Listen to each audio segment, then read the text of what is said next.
So think about it. The guy in Europe in charge of enforcing a European Union law writes an American about an American company, about an American election, and he says the context for the letter, the reason for the letter are events that are happening in the UK, a non-European Union country. That's not Europe trying to influence what happens here. I don't know what is. He goes on throughout the letter and says this: measures need to be taken to combat disinformation. He said this to Mr. Musk. We're concerned about any, quote, illegal content you may have. And he ends his letter by saying, my services and I, very last sentence, my services and I will be extremely vigilant to any evidence that points to breaches of the Digital Services Act and will not hesitate to make full use of our toolbox. So he ends the letter with a threat. So before the interview even takes place, he's threatening an American running an American company about an interview regarding the most important election we have, election of the President of the United States. And again, saying the reason for doing so are events that are happening in a non-European Union country, the UK. Comments about events happening in the UK. Concerned about this, quote, spillover effect. That is why we're having today's hearing. That's why we went to Europe last month, or actually in July, to study this issue. Now, here's what's interesting. Mr. Breton, after he sends this letter, this committee sent him 2 letters, and then he suddenly resigns. We asked him to come today, but he refused to come. We asked him to send written testimony. He refused to do that. We asked him to appear. He just wouldn't come. I think it's important to remember what the House Judiciary Committee did last Congress. We investigated our government, the Biden administration, their attacks on free expression here in the United States. What Michael Schellenberger journalists called the censorship industrial complex. Big government, big tech, big media, big academia, all working together to censor Americans. And we learned all kinds of things in that investigation. We learned on April 27th of 2022 that the Biden administration had established a disinformation governance board. That's right, a bunch of bureaucrats going to get together and tell you what you can say, what you can tweet, what you can post, what you can read, what's misinformation, what's disinformation, and the new term they come up, what's malinformation. Thank goodness, because many of us raised concerns about that, they disbanded that disinformation governance board. We no longer had that. We heard from journalists like Mr. Schellenberger, like Matt Taibbi regarding the Twitter files. We heard from Tulsi Gabbard. We heard from RFK Jr., all Democrats, frankly. In fact, I took some heat for that. What are you doing bringing Democrats in front of the judiciary? We brought them in because they care about the First Amendment. It was interesting. When RFK Jr. came in to testify, the Democrats actually made a motion to go to executive session. Kick everyone out. No journalists, no one was allowed. They wanted to kick everyone out, go to executive session so no one could hear what RFK Jr. was going to testify to in a hearing on censorship. You can't make this stuff up. We learned that on January 23rd. Think about that, by the way. We learned on January 23rd, 2021, maybe point this one out first, that there was an email. So the third day of the Biden administration, there was an email sent from the White House to Twitter which said, take down this tweet ASAP. And who had issued the tweet? Who had put out the tweet? RFK Jr. So you had the Biden administration trying to censor a fellow Democrat who was going to run against him in the Democrat primary. I mean, that is, and everything in that tweet actually were true statements. So we learned all that last year, and of course our investigation culminated with a letter from Mr. Zuckerberg on August 26, 2024 last year, where he said, yes, the Biden administration pressured us to censor. We did it. We're sorry, and we won't do it again. And Meta, Facebook, has now subsequently changed policy. They now go to the community notes policy instead of the, quote, independent fact checker approach that was being used before. We had one other witness last Congress, journalist from Canada, Rupa Subramanya, who I thought said something that was really important. She said, free speech is a core value of Western culture. And that is true. And that's what our concern is. We're concerned about the attacks on free expression in Europe, the censorship, the arrest for offensive posts, the chilling effect it all has on speech. But we're more concerned, frankly, as Americans, about the limits the DSA, the Online Safety Act in the UK, put on Americans' First Amendment rights, and the shakedown, and I think that's the appropriate term, the shakedown of American tech companies under the DSA, the OSA, and the Digital Marketing Act Digital Markets Act in the European Union. These acts target our tech companies that provide the modern town square, and they are the engines of innovation in our global economy. Since the turn of the century, European tech companies have languished behind their American counterparts. European governments have tried everything to change this except what might actually work, deregulating their own economy and letting free enterprise flourish. Instead of cutting red tape and allowing their own companies to innovate and grow, the EU and the UK are going after American companies that have grown to dominate the global tech landscape. Regulations like the EU's Digital Markets Act and the UK's Digital Markets Competition and Consumers Act impose burdensome requirements on US tech companies while leaving their European counterparts untouched. But these attacks on American companies won't result in a so-called European champion.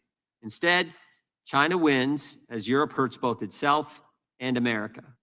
They make the user experience worse. They distort the digital marketplace by allowing less innovative and less efficient foreign competitors to simply steal from US tech companies. In addition to attacking American tech companies, Europe is attacking free speech around the world, including here in America. Laws like the Digital Services Act and the Online Safety Act are the engines of global censorship regime targeting political speech disfavored by European bureaucrats. The censorship mechanism is simple. The DSA and the OSA effectively require social media platforms to change their terms of service to moderate more content. These companies have one set of standards that they apply globally because it's costly, impractical, and harmful to user privacy to change content moderation rules based on the user's location. So when platforms are forced to change their terms of service to comply with European laws, it affects what we see, what we read, what we say online here in America, infringing on Americans' First Amendment rights. And this is no accident. Even the New York Times, The Atlantic have acknowledged that these foreign censorship laws are intended to have global impact. And European actions have proven it. Again, just look at Mr. Breton's letter. Supporters say these laws make the online environment safer for children, something that we all agree with. We all want to protect kids. But censorship laws are never about disinformation or child safety or anything else. They're always about censoring criticism of the government. Social media is a relatively new technology, but censorship is as old as time.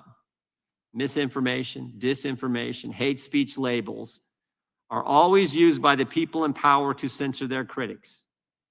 And my experience has taught me that today's misinformation is tomorrow's truth. And we have seen it time and time again. I always like to point out, everything the government told us about COVID turned out to be wrong. Everything our government told us about COVID. I'm not even talking about Europe here. Everything. They told us that the virus didn't come from a lab. Sure looks like it did. They told us it wasn't gain of function research done at the lab. Yes, it was. They told us it wasn't our tax money used at the lab. Yes, it was. They told us vaccines. They told us that the vaccinated can't get it. They told us the vaccinated can't transmit it. They told us mask work. They told us 6 feet social distance was based on science. And they told us this was the first virus in history where there's no such thing as natural immunity. They were 0 for 8. And yet they're going to define with some disinformation governance board what we can say, what we can tweet, what we can read, what we can post. You got to be kidding me. As RFK Jr. testified before our committee, never forgot what he said. He said, when you look at history, it is never the good guys who are for censorship.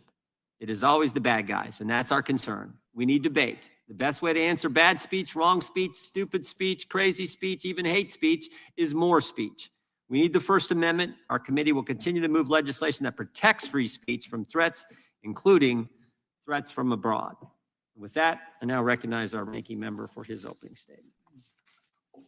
Thank you kindly, Mr. Chairman, and welcome to our witnesses. I imagine that in a hearing about threats to freedom of speech abroad, we might hear from a Russian dissident about Putin's massive violations of political freedom, or the death of Alexei Navalny in prison, or perhaps a Chinese pro-democracy activist about President Xi's attacks on free speech in Hong Kong, Tibet, Xinjiang, or the persecution trial of Jimmy Lai, or maybe a journalist about the Saudi Crown Prince's assassination of Jamal Khashoggi, the Washington Post writer who demanded freedom from religious persecution and oppression in Saudi Arabia. But no, The dictators of the world have got nothing to fear from this hearing.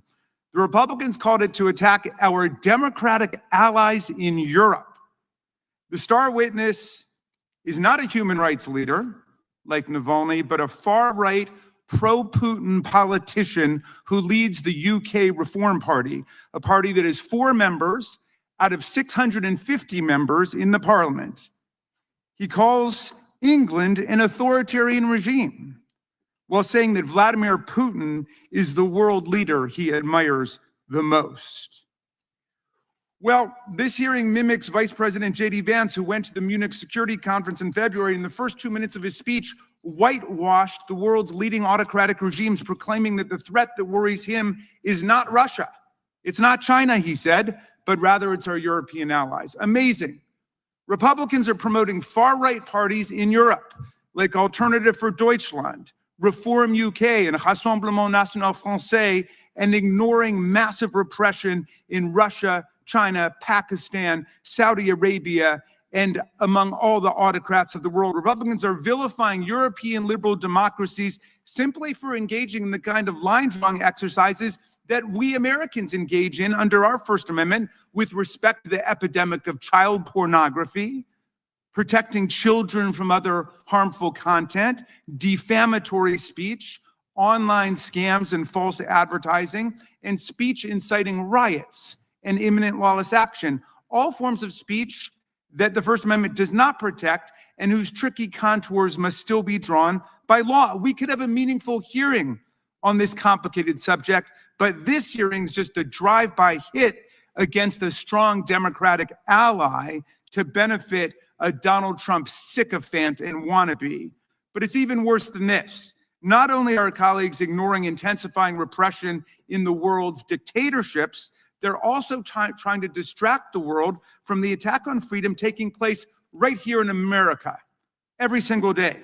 Americans aren't worried about the EU or the Online Safety Act in the UK. We're not worried about white nationalists not having enough license to incite lynch mobs to set immigrants on fire in their bedrooms. Americans are worried that Donald Trump is working to rewrite and whitewash American history in our museums, our textbooks, and our national parks, to destroy PBS, NPR, and public broadcasting, to ban books in our libraries, and to censor any news stories critical of him by installing political henchmen in private broadcast rooms. Americans know that academic freedom is in danger when the administration cancels and withholds billions of dollars in scientific and medical research funding from American universities, even for urgent life-saving studies about breast cancer or heart attacks, as a way to force schools to impose government orthodoxy on curriculum, hiring, admissions, and any student and faculty speech that MAGA considers politically incorrect. Americans see Trump trying to harass, intimidate, control, and shut down the press, like ABC, CBS, NBC, NPR, and PBS.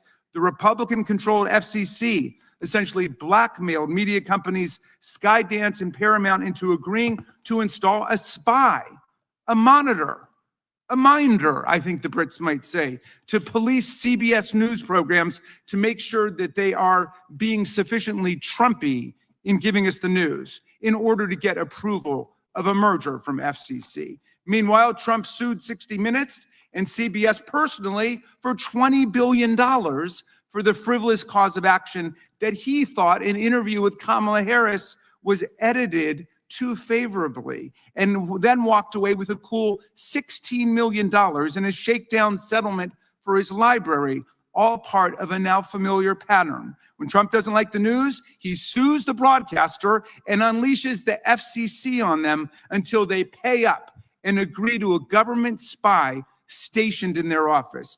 Free speech is so much in danger in the US today that if the government tries to violate our rights, we might not even be able to find a lawyer to defend ourselves because Trump is systematically exacting retribution against law firms that represent anyone on the other side of a case against him.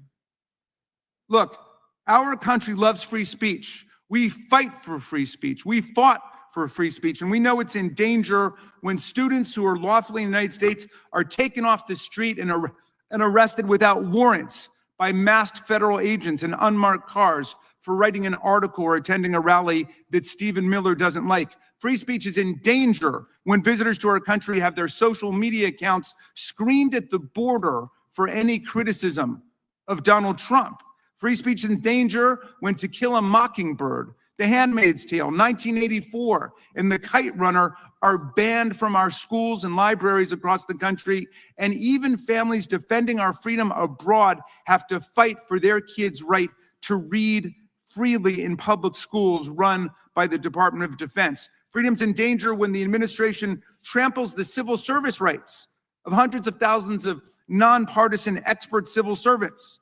These civil servants have been protected against political discrimination for more than a century to maintain the excellence and independence of our federal workforce, but they're now being fired simply for doing their jobs, like prosecuting violent criminals and insurrectionists who try to overthrow our government and attack our police officers, or because they honestly gave honest economic information and labor statistics to the public.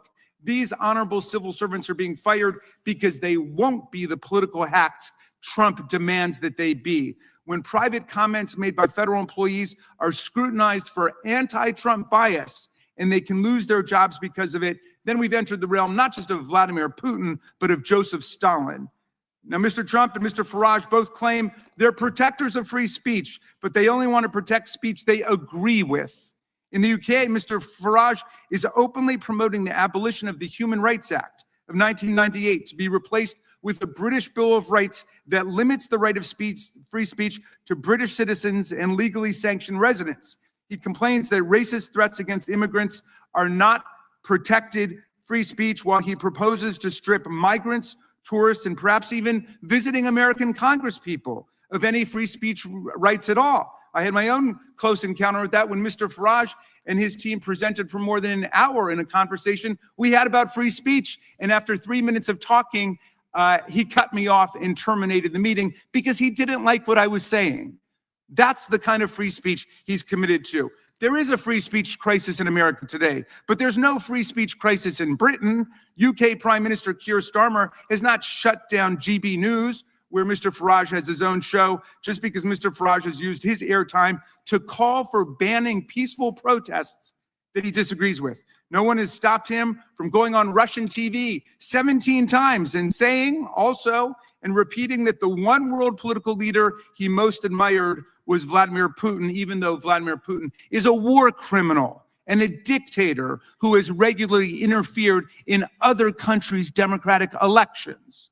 No one has stopped Mr. Farage from parroting Putin's absurd talking points, like when Farage claimed that NATO, the US, and Britain provoked this war in Ukraine.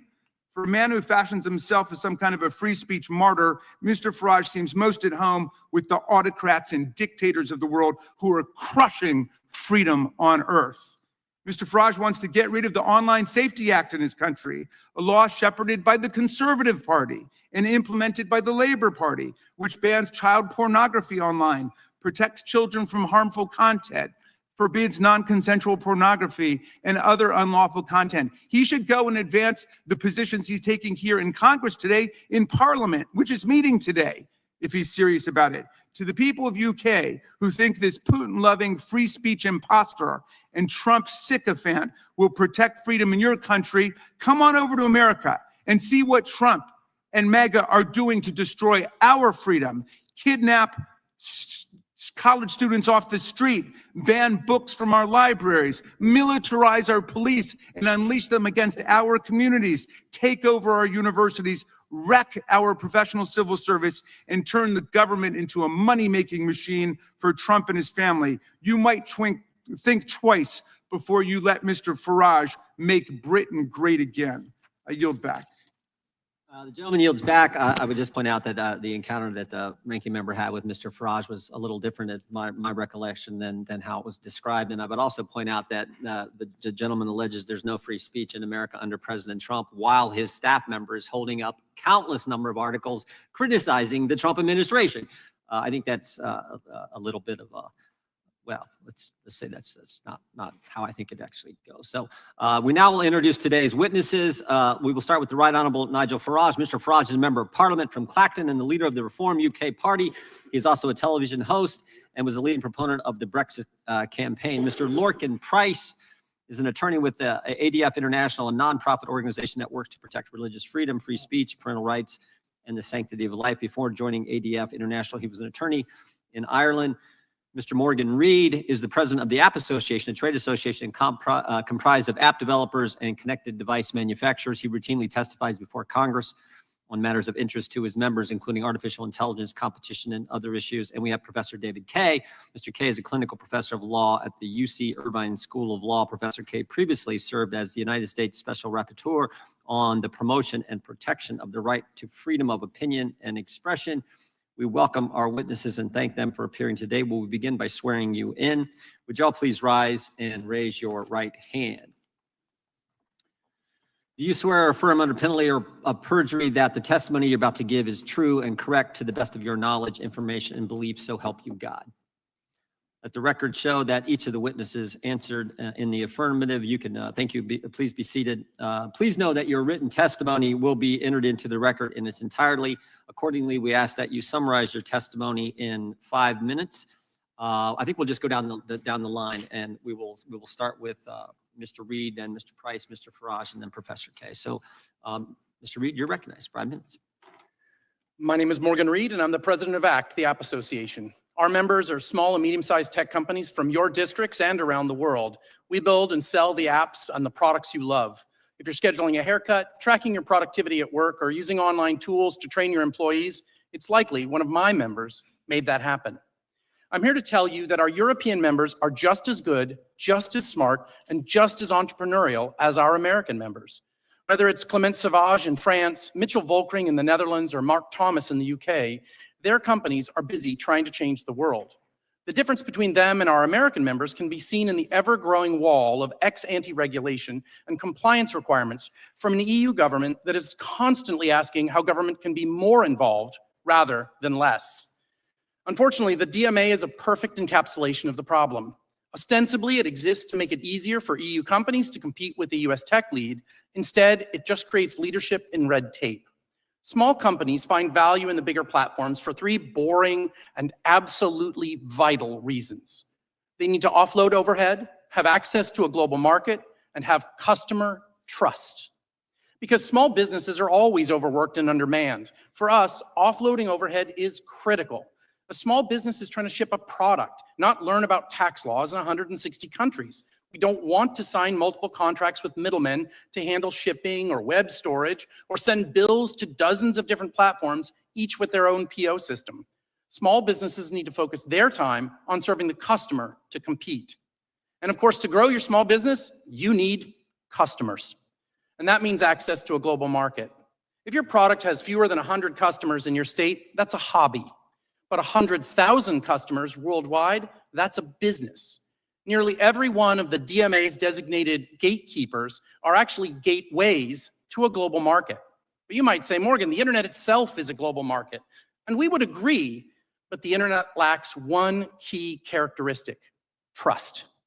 Today, many of us take for granted the measures of keeping malware and other harmful content off of our devices and off our shop.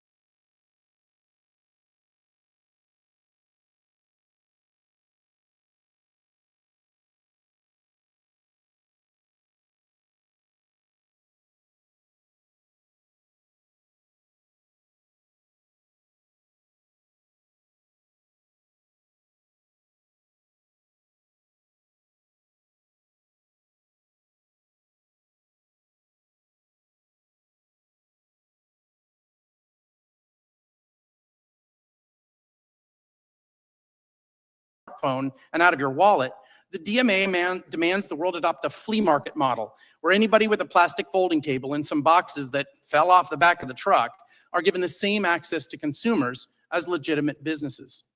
For small businesses, we want the platforms to provide us with ever-improving tools, features, and pricing models to make it attractive. We don't love the big platforms, we do business with them. Because without our products, their platforms aren't worth very much. Without their tools, our overhead goes up, our speed goes down, and trust goes out the window. If we have any ask of the platforms, it's for them to do more. In Europe is their desire to put pressure on the US companies means that there are fewer services, fewer features, and less trust are available for the smaller businesses to take advantage of. And that's how we get crushed, and that ends up being a, as you say, a non-tariff trade barrier, because it puts the very companies that could compete with these giants at a disadvantage when they have to meet those new tests. Thank you. And I think that this is going to be an important issue for us to remain focused on, as to how we can alleviate these barriers that our companies are facing that honestly are hindering innovation in Europe as well. I yield back. Yield back to the chair. Real clear on the most recent situation.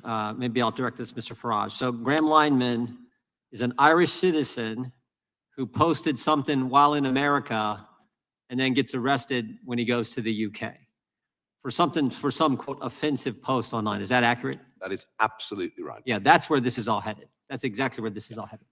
The gentleman from California who accompanied us on the trip, we were so glad that he did, is recognized for 5 minutes. Thank you, Mr. Chair, and I also appreciate being invited on a trip and spending time with you and our ranking member, Raskin. Very informative. Interesting looking at the DMA, winners and losers, unintended consequences. According to a recent report commissioned by the EC, the future of European competitiveness, only 4 of the 50 top tech firms in the world are actually in Europe. As a Californian, I found it very interesting that a lot of the European entrepreneurs move out of Europe, move to the US, specifically California, to grow, and then possibly move back to Europe.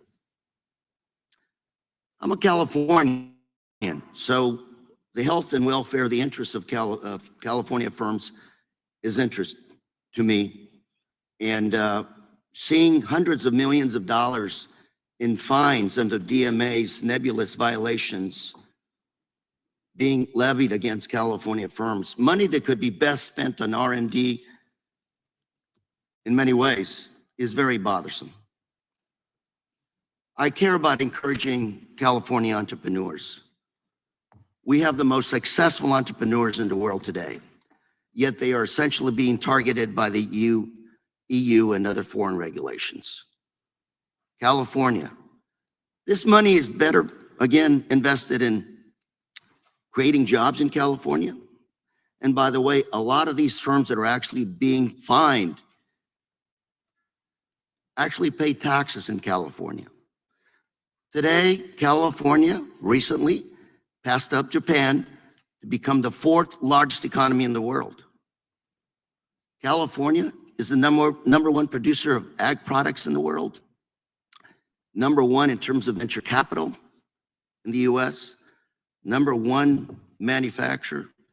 We pay $100 billion more to the US federal government than we get back on an annual basis.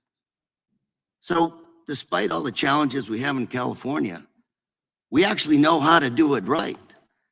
And surprisingly, our workforce, visa holders from other countries, workforce, undocumented workers from around the world that actually harvest their crops.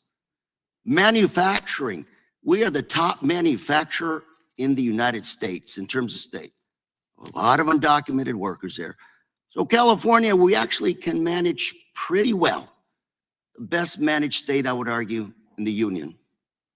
So Mr. Reed, I'm gonna ask you, given your association with these small firms, how is the DMA affecting our California firms as they try to grow in the European Union? The ex-ante regulation creates barriers of entry. What do you mean by ex-ante? Explain that to me. In simple terms, it means that the European Union is determining the behavior before the bad act has happened. It's before it happens. So Here in they're fining before the actual behavior? they're not just even finding, they're setting the rules by which you could be fined. They are, the best way to think about it is they're saying, Mother, may I? If you remember the game Mother, may I? They are asking companies to go forth and say, can we do this? And then the commission says, well, yes, you can, or yes, you cannot. We traditionally in the United States have taken an ex post, meaning, did you deceive someone? Did you lie? Did you cheat? Did you steal? And then you're punished. Unfortunately, the EU is taking a Mother, may I approach rather than a punishment approach. And that harms California businesses because it makes it a lot harder to get in the door. Mr. Price, you're from Irvine. Yes? Mr. Price, Yes. I'm tell me a little bit about Irvine. California firms and how the DMA. Well, Irvine, by the way, a lot of biotech, high tech. I think you might be referring to Professor K. Mr. K. I'm sorry, go ahead. Mr. K, Irvine. Yes. Yes, I teach at the University of California at Irvine. I actually wanted to respond to two of the points that you're making, in part because... You got about 20 seconds. Go. Thank you. In part because this hearing is entitled as one dealing with censorship, and we're spending quite a bit of time talking about defending companies. And two things I just wanted to mention. One is the DMA doesn't specifically discriminate against American companies any more than it does against California companies. And the second is that I think it's important to think about the other Mr. Price, what would you regulatory- say to that? In relation to discrimination, Yes. they've designed the rules in such a way that they almost perfectly encompass American companies, particularly under the DSA. So if you're setting the rules and they just happen to throw a net over a particular target group, I think you can legitimately infer from that that was the intention. The intention was discrimination? The intention is to throw a dragnet over US companies and turn them into a The censor. intention is discrimination against American firms. That's precisely what the outcome is. Thank you very much, Mr. Chair. And before I yield, I also have some articles I'd like to submit for the record, if I may. Yep. Letter by Chairman Fitzgerald and myself to President Trump dated April 9th of this year, outlining our concerns with the Digital Marketing Act. Second, report by European Commission dated September 24th, the future of European competitiveness, which is failing to translate into innovation. Third article, statement by the Chamber of Progress dated February 10th, how Digital Markets Act has become Europeans' digital curtain. Number 4, article by the Information and Technology Foundation dated June 30th, 6 ways the DMA is backfiring on Europe. 5th, article Washington Examiner, July 28th, EU regulations impose heavy costs on US companies. Finally, article in the Journal, Wall Street, the tech industry is huge and Europe's share of it is very small. Thank you, sir. Without objection, thank you. Gentleman yields back. Gentleman from Texas recognized. Thank you, Chairman. I think I'm holding this hearing. I thank the witnesses. Mr. Price, you referenced Päivi Räsänen earlier, correct? Yes, sir. Can you just real quick, in like 30 seconds, give the quick summary of what the facts are behind that issue with respect to why she is facing prosecution despite having served in Parliament and I believe as a minister in the government? That's correct, sir. Over 5 years ago, she posted a tweet with a verse from scripture. And in that tweet, she objected to her church, the Finnish Evangelical Lutheran Church, using church funds to fund the Helsinki Pride Parade. And for that, then criminal proceedings were launched against her. And she's been dealing with that for 4 to 5 years, correct? That's correct, sir. Her case is before the Supreme Court at the end of October, Facing jail time. facing significant fines. And for having expressed her faith with respect to issues involving marriage in the context of a Bible verse, correct? That's correct, sir. And so now we've got, as the chairman illuminated a moment ago, we've got this issue involving Graham Lanahan, who here in the United States made a joke and then is arrested in the UK, correct? Yes, he's being arrested, or he was arrested for comments that he posted while here. And that's correct, Mr. Farage, you agree? It is. And that joke had something to do with, as I've looked it up, trans-identified males and female-only space, and he made some joke about that issue. That's exactly right. And so we've got now someone being arrested for alleged transphobia or some sort of hate comment involving a joke on another continent. Now, in the meantime, we've had Mr. Farage talking about Lucy Connolly, right? And her fate, which I understand she got sentenced something like 31 or 32 months for having put out a social media post. Now, that social media post has been alleged to have tied to some incitement. She deleted the post, but the post was in response to violence, right? And on the heels of a whole lot of issues involving crime in the UK. Whatever the connection is, right? We're saying there is crime in the UK. Now, here's my question, Mr. Farage. How do you feel from the standpoint of borders in the UK? Are open borders healthy for either the United States or the UK? No, they're disastrous. And are they having a deleterious effect with respect to crime and culture in the UK? Yes, they are. It's been a debate that's been very difficult to have without being screamed at, but we are now having that debate. And so now we've got a moment here where we've got someone being put in jail for putting out something on social media that is allegedly transphobic. And so my question is, I wonder what's going to win out? What's going to win out when the questions of Islamophobia and the tenets of Islam mash up against transphobia? What will the determiners of truth in the UK government decide? What will those who make decisions about what we can say and what we cannot say do when these worlds collide? Would you have any comment on that, Mr. Farage? In the Lucy Connolly case, it's very interesting that this horrific murder of 3 young girls happened. The country was in very deep shock, very deep shock. The government deliberately withheld the truth about who the perpetrator was. And it led to a sea of speculation. It turned out ultimately that the man that committed those murders was in fact UK born, had not come over on a boat, as was being said on social media. Just goes to show that actually, however bad the news is, people deserve to know the truth about a situation. It stops that frenzy of speculation. Who's going to win these great battles? I think that there is a growing silent majority, certainly in my country, who object to the 2-tier concept that, you know, Lucy Connolly gets 31. And by the way, there were mitigating circumstances for what she said with her own personal situation, but she's arrested very quickly. She's threatened that if she pleads not guilty, she'll go straight to prison and be on remand until the trial. As to freedom of expression in the United States, including science and public health. It's also been reported that the government has a list of hundreds of words, ranging from issues related to climate change to diversity, equity, and inclusion, that it essentially is banned from government websites and uses to make funding decisions. Is this true? I've seen those reports, and I understand that to be true as well, particularly the use of lists of words, essentially to censor research that would be conducted by scientists at universities and at national academies in the United States. Thank you. My time has expired. I yield back. Gentleman yields back. Ranking member is recognized for unanimous consent. Understand? Yes. Gentleman's Thank you, Mr. recognized. Chairman. This is a minority fact sheet about the majority's report on the Digital Services Act. Well, we'll look forward to reading that. Without objection. Mr. Chairman, I have another. The gentleman from New York is recognized for unanimous consent. Mr. Chairman, I have a unanimous consent request. I ask unanimous consent to enter into the record an article published by Reuters on October 29th, 2024, titled Fact Check, UK Woman Jailed for Inciting Racial Hatred, Not Posting Hurtful Words, which confirms that Lucy Connolly pled guilty to inciting racial hatred and was not, as claimed in deceptive social media posts, punished merely for posting, quote, edgy words on the internet. Without objection, I'm sure we'll Thank be you, Mr. some Chairman. comments about that later. And the gentleman from California is recognized for 5 minutes. Thank you, Mr. Chairman. Professor Kay, being a fellow Californian, I'm sure you're aware and could correct the ranking member that our own governor has sued Fox for $787 million. Isn't that correct? I'm not familiar with that.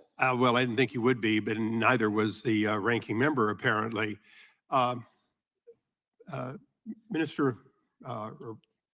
MP Farage, do you have the equivalent of what the Professor Kay was talking about, which is the Article 19? You're a signatory to that international convention, if you will, on free speech. Do you feel that it is being observed in the UK?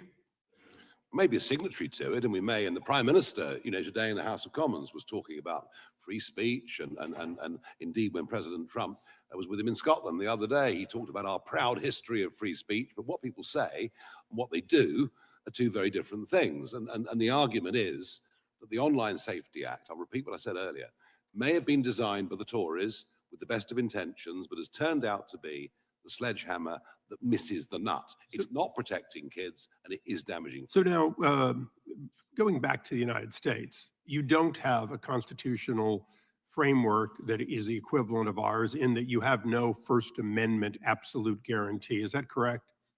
It is correct. You know, I mean, our Constitution isn't in written form. It's based on common law that's evolved and adapted over centuries, and your founding fathers looked at the best bits that we had. It appears in Europe and in the UK, free speech is whatever the bloody members think it is at a given time, and it changes with the will of the people they elect. Is that right? Yes, but I mean, I don't think at any point we've really had a proper debate about infringement of free speech until COVID. And I think COVID changed the game. Okay. I think the government, social media platforms, big media, suddenly there were arguments that needed to be made that were banned. So, Mr. Reed, to your knowledge, and I would go to the professor, but he seems to be ill-informed even on our own governor's lawsuits. First Amendment. In the United States, you can sue for anything. Do you often win if you sue against institutions like Fox, Wall Street Journal? Isn't it true that effectively the First Amendment creates a tremendous shield against anything except malicious, deliberate lies? Not my area of expertise. We can absolutely talk about apps, but as an American, yes, that is absolutely my understanding. And you have no such protection, just the opposite. You have no idea in Europe or in Britain about what is going to be allowed or not allowed. In other words, you don't know where to call balls and strikes. You just simply have to pay the fines when you get to them. Well, I only carry one passport, so I'm more aware of the American laws, but that is my understanding correct. Okay, now we do have a First Amendment, and we are a signatory to Article 19. So I'm going to go a little bit into opinion.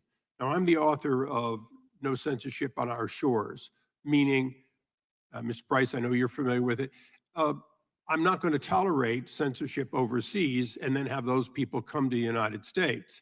Now, Professor K may object to the idea that I'm not going to let people who have been involved in censorship come into the United States because I think it's unacceptable to get away with that overseas.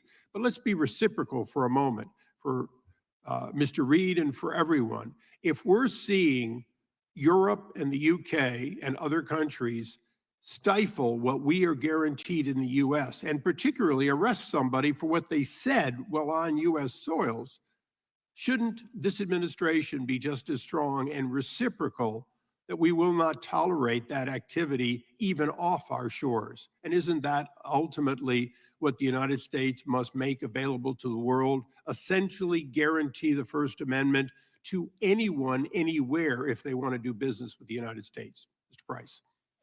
The leadership of the United States on this issue has been transformative for the discussion in Europe. And from the President, Secretary Rubio, and the Vice President, they have transformed the issue, and I hope more comes. So to the fringe parliamentarian, as you were called, and probably the future Prime Minister, what say you? Yes, for Mr. Nadler's benefit, it's a very big fringe, and we're doing rather well, but there we are. Look, you know, if you were to follow, Mr. Eisler, the logic of your argument, that you were to ban people from entering America who would pass legislation that was prejudicial against American companies or American citizens and would threaten them with potential arrest if they came across the other side of the pond. I think the practical difficulty with that is you'd have to ban the British government, the entire Labour Party. So I'm not sure in practical terms that it works, but I understand the sentiment. Thank you. I yield back. Gentleman yields back. The gentlelady from California is recognized for 5 minutes. Thank you, Mr. Chairman. Let me be clear. I am not here to defend the European laws. And I've often criticized the approach of European countries to internet-related issues. It's really generally wrong-headed. But I don't really think that's the point of this hearing. I think the real threat to the First Amendment isn't coming from Europe. It's coming from Republican-led states that have introduced bills to close the open internet, and most of all, from Donald Trump, who's actively trampling free speech here at home. I think it's rather absurd for this committee to spend our time criticizing laws we have no jurisdiction over while ignoring the countless ways the Trump administration is tearing up the First Amendment. If this committee is really serious about protecting free speech, we need to focus on the Trump administration's literal assault on the First Amendment that's happening right here at home. So, Professor Kaye, I have a series of questions for you. Do you think that arresting international students for being critical of U.S. foreign policy is an attack on the First Amendment? Yes, absolutely. And isn't that because it's not just the right of the person to speak, but the right of all the rest of us to hear? The First Amendment isn't just about the speaker, it's also about the listener. Isn't that correct? Right, that's true. Now, a federal judge agreed with you and with us, warning that arresting students for their views chills the speech of millions of Americans. The government can't punish speech simply because they don't like its content.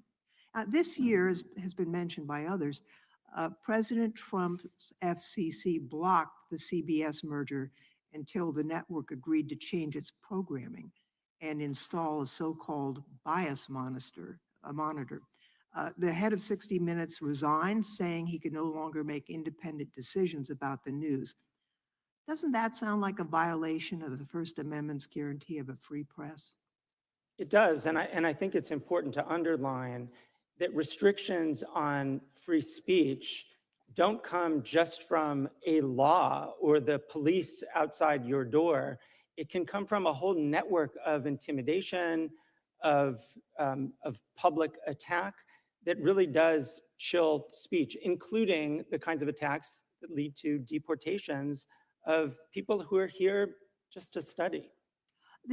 Since January, the Trump administration has revoked over 6,000 student visas because the speech of these students didn't align with what Trump agreed with. And now they're doing the same to immigrants who are applying for citizenship. Does that raise First Amendment concerns, do you think? I think it raises First Amendment concerns, but it's also in a broader way, it's raising concerns about our tolerance of dissent, of this government's tolerance of criticism. And not everything is specifically about the First Amendment and the ability to enforce it in our courts. Sometimes it's about leaders in our country actually promoting a culture of open debate and open access to information. The very things that we've heard a lot about already this morning, a kind of marketplace of ideas that some people still talk about, that's not just about what the law provides, that's also about how our leaders behave towards that kind of open debate. The Federal Trade Commission held up a merger of two major advertising firms, Omnicom and Interpublic, until they agreed to run ads on X, essentially a government-ordered gift to Elon Musk. Isn't that a blatant violation of free speech standards, forcing private companies to promote speech they otherwise wouldn't? It's certainly a kind of extensive use of the term of jawboning that has come up over the last several years.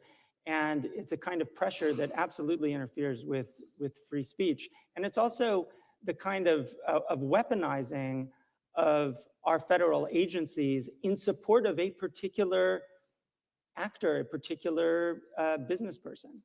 It seems to me that these actions affect not just the companies or the individuals that are the target of this abuse, but they're also to scare off everyone else from engaging in that behavior. Would you agree with that? Yeah, absolutely. I think that what we're seeing right now with just this essentially a kind of avalanche of restrictions and intimidations of free speech in this country that it's designed to chill that kind of debate. It's designed to chill whistleblowers, to chill scientists, to chill professors and students. I think that's essentially what we're witnessing right now.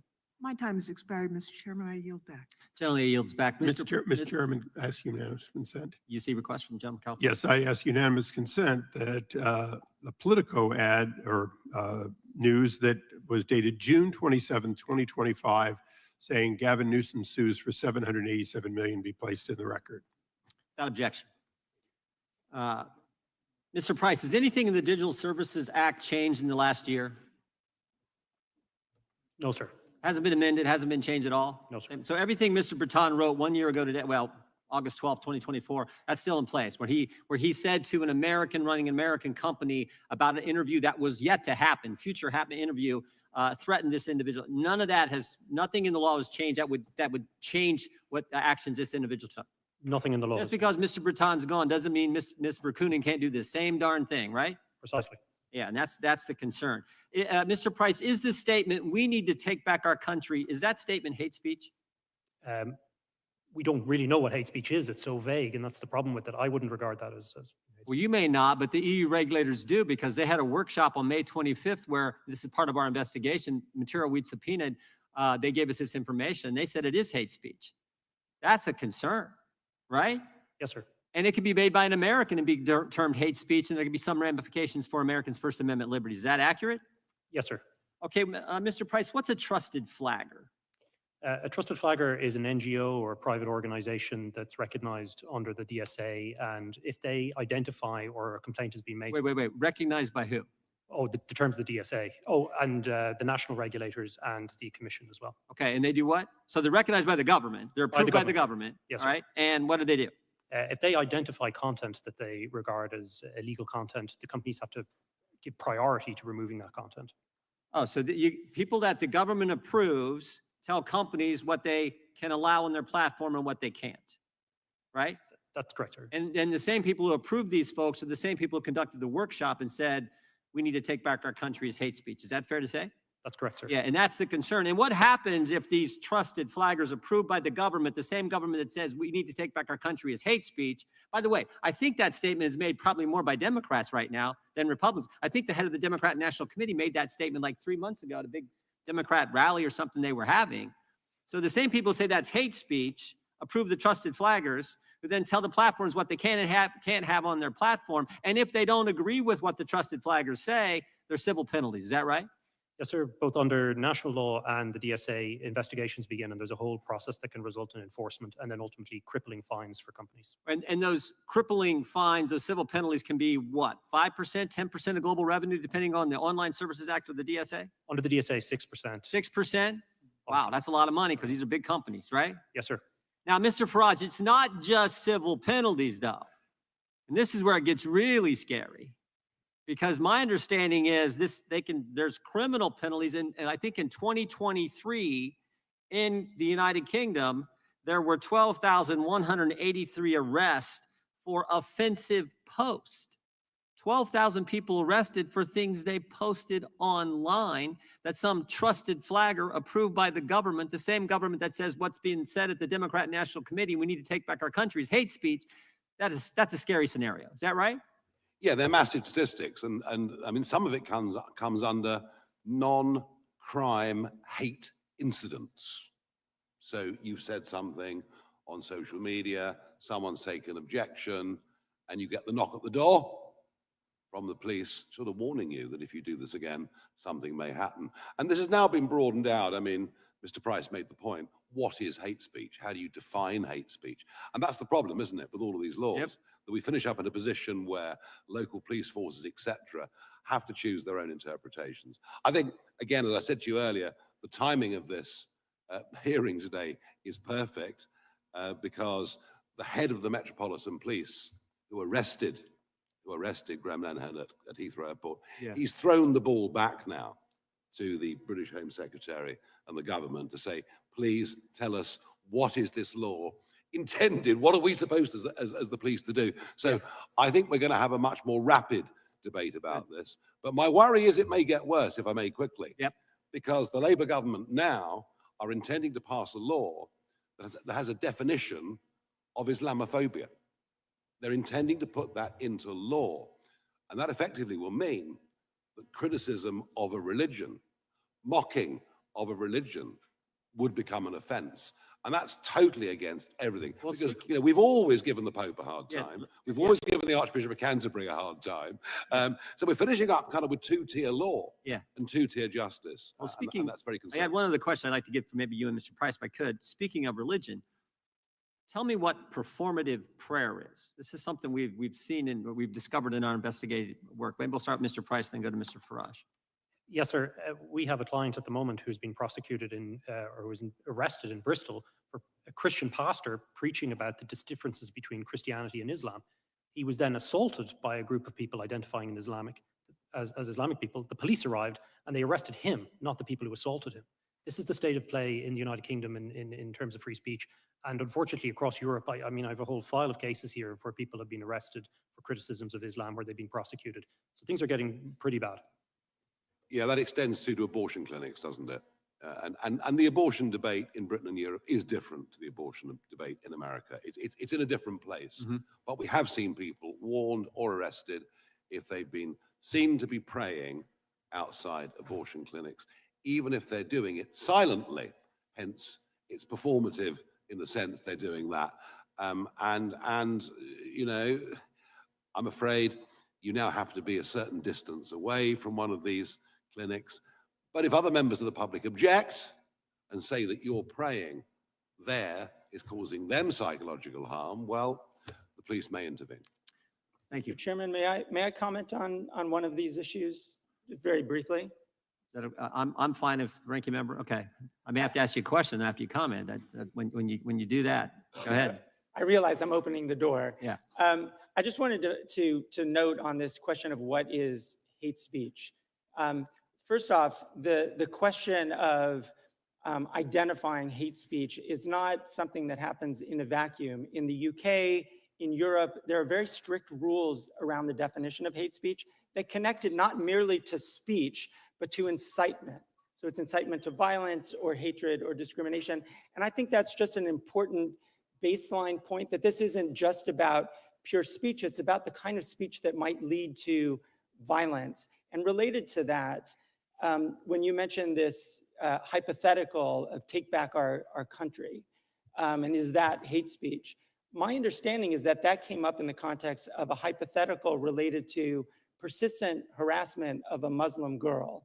And that was the hypothetical. And the question was, in that particular context, did that constitute a kind of incitement to some violence against this young girl? So I think it's important to put some of these kinds of abstract questions into that kind of context. Professor, did you agree with the Biden administration when they established the Disinformation Governance Board? I didn't take a position on that. I do think that disinformation is an issue that The government should be deciding what we can say and what we can't? absolutely not. Okay, well, that's good to know. I'll give the ranking member a little extra time if he so desires. With that, I'll recognize the gentleman from Tennessee. Thank you, Mr. Chair. And firstly, I was pleased to join on the Codell, and it was a very fine, good Codell. I appreciate the chair, my friend and my classmate from 2006. One of the things I found most heartening about the Codell, we had a tour of Parliament, and along with us were two conservative members who were, I think they were either in House of Lords, maybe one was in the Lords and one was in the House of Commons, but they talked to us about Magna Carta and about how it's the basis of our laws, and there was a copy there and copies here and there and whatever, but how precious the Magna Carta is. And they suggested to us that a legislator, this was in the House of Lords where he spoke, that a legislator is not somebody who votes. A legislator's job is not just to vote. A legislator's job is to stand up to an out-of-control executive. Very telling for British Parliament members to instruct us on what we should be doing, and I thank him for that. I'm a strong supporter of free speech and always have been, but I find this hearing a bit disingenuous because of the problems we have here in America. Free speech includes the speech of those with whom we disagree, people who say vile things, and in my case, I say I find racist and anti-Semitic and Islamophobic type speech is something I find foul, but it's protected by free speech and offensive speech as well. That does not mean that there aren't limitations, however, and speech can be harmful, dangerous, and infringe on other people's rights. It isn't a free-for-all, though. And the U.S. in our First Amendment does not have a monopoly on what constitutes free speech. There is speech protected by the First Amendment, like corporate political donations, which I think is misplaced and misapplied. And there are times when our legal system itself suppresses disfavored speech. I passed the Speech Act in the 111th Congress. I think Mr. Issa was my co-sponsor, and it dealt with the fact that Britain is a favored nation for defamation actions, and it's easy to get a defamation judgment there. We would not allow those judgments to be recognized here in our country under the Speech Act if the activities that took place did not conform to our laws on free speech. And I would think Mr. Farage could try to look at changing their laws on defamation and contour more to what we see in the First Amendment. And that might be good for the people in England.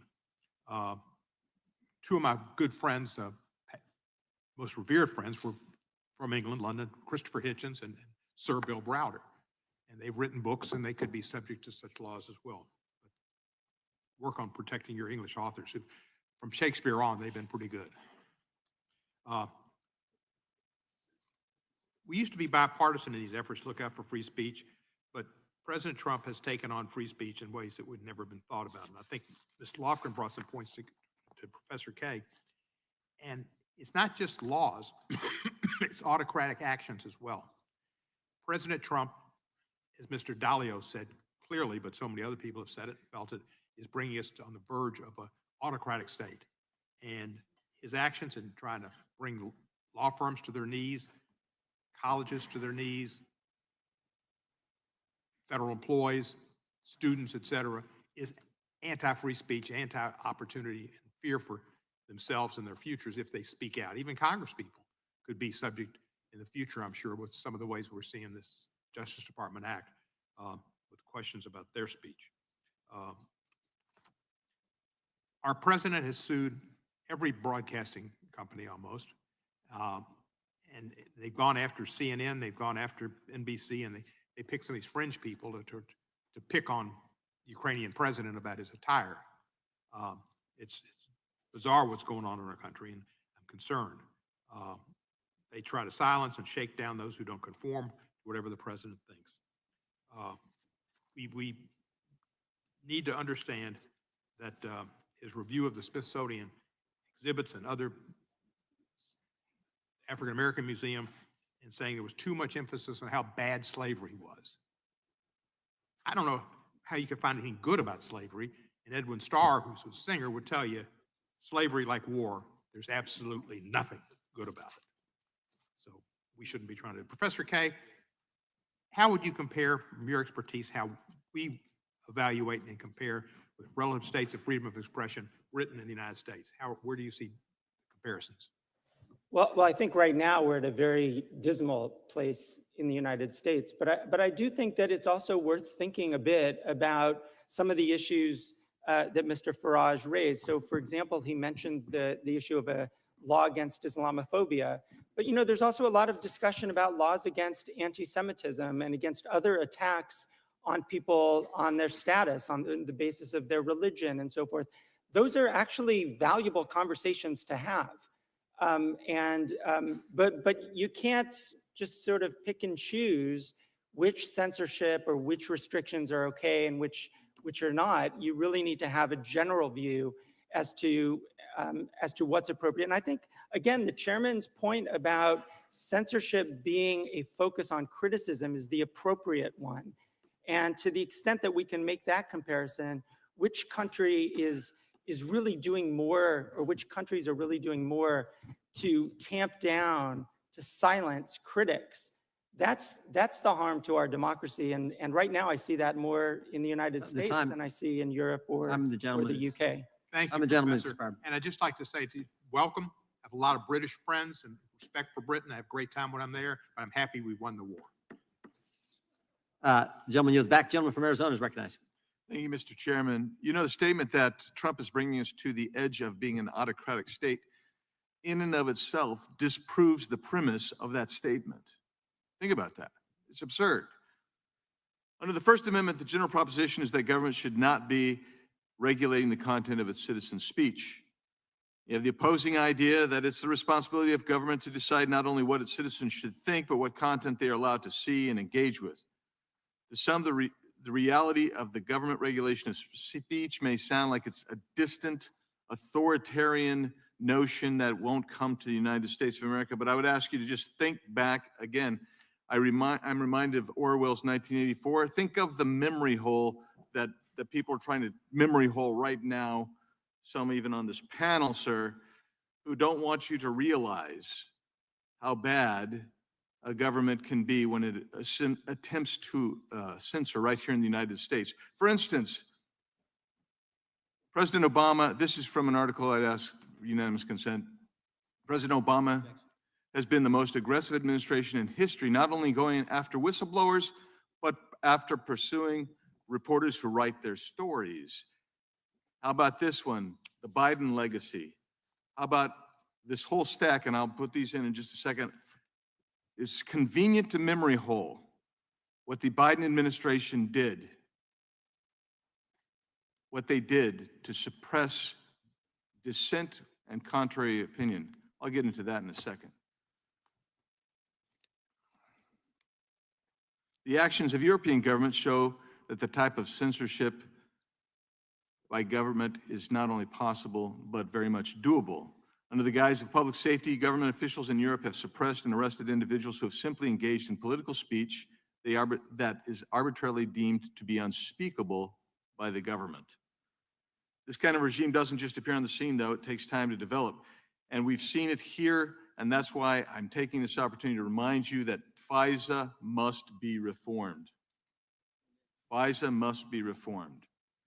So, Mr. Price, you alluded to this, and so I have this document right here that compares the GDP growth of EU versus the US 1998 to 2023. And the US has grown about 87%, almost 90%. The EU has increased its GDP by about 13%. So you have almost a 6x variable there.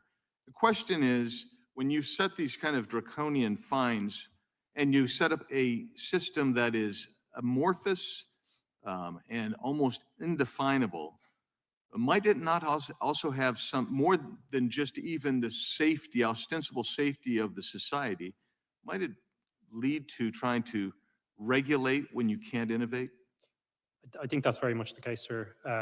We've seen it not just in the area of speech, but obviously, as we were discussing, the Digital Markets Act, data protection, and so on.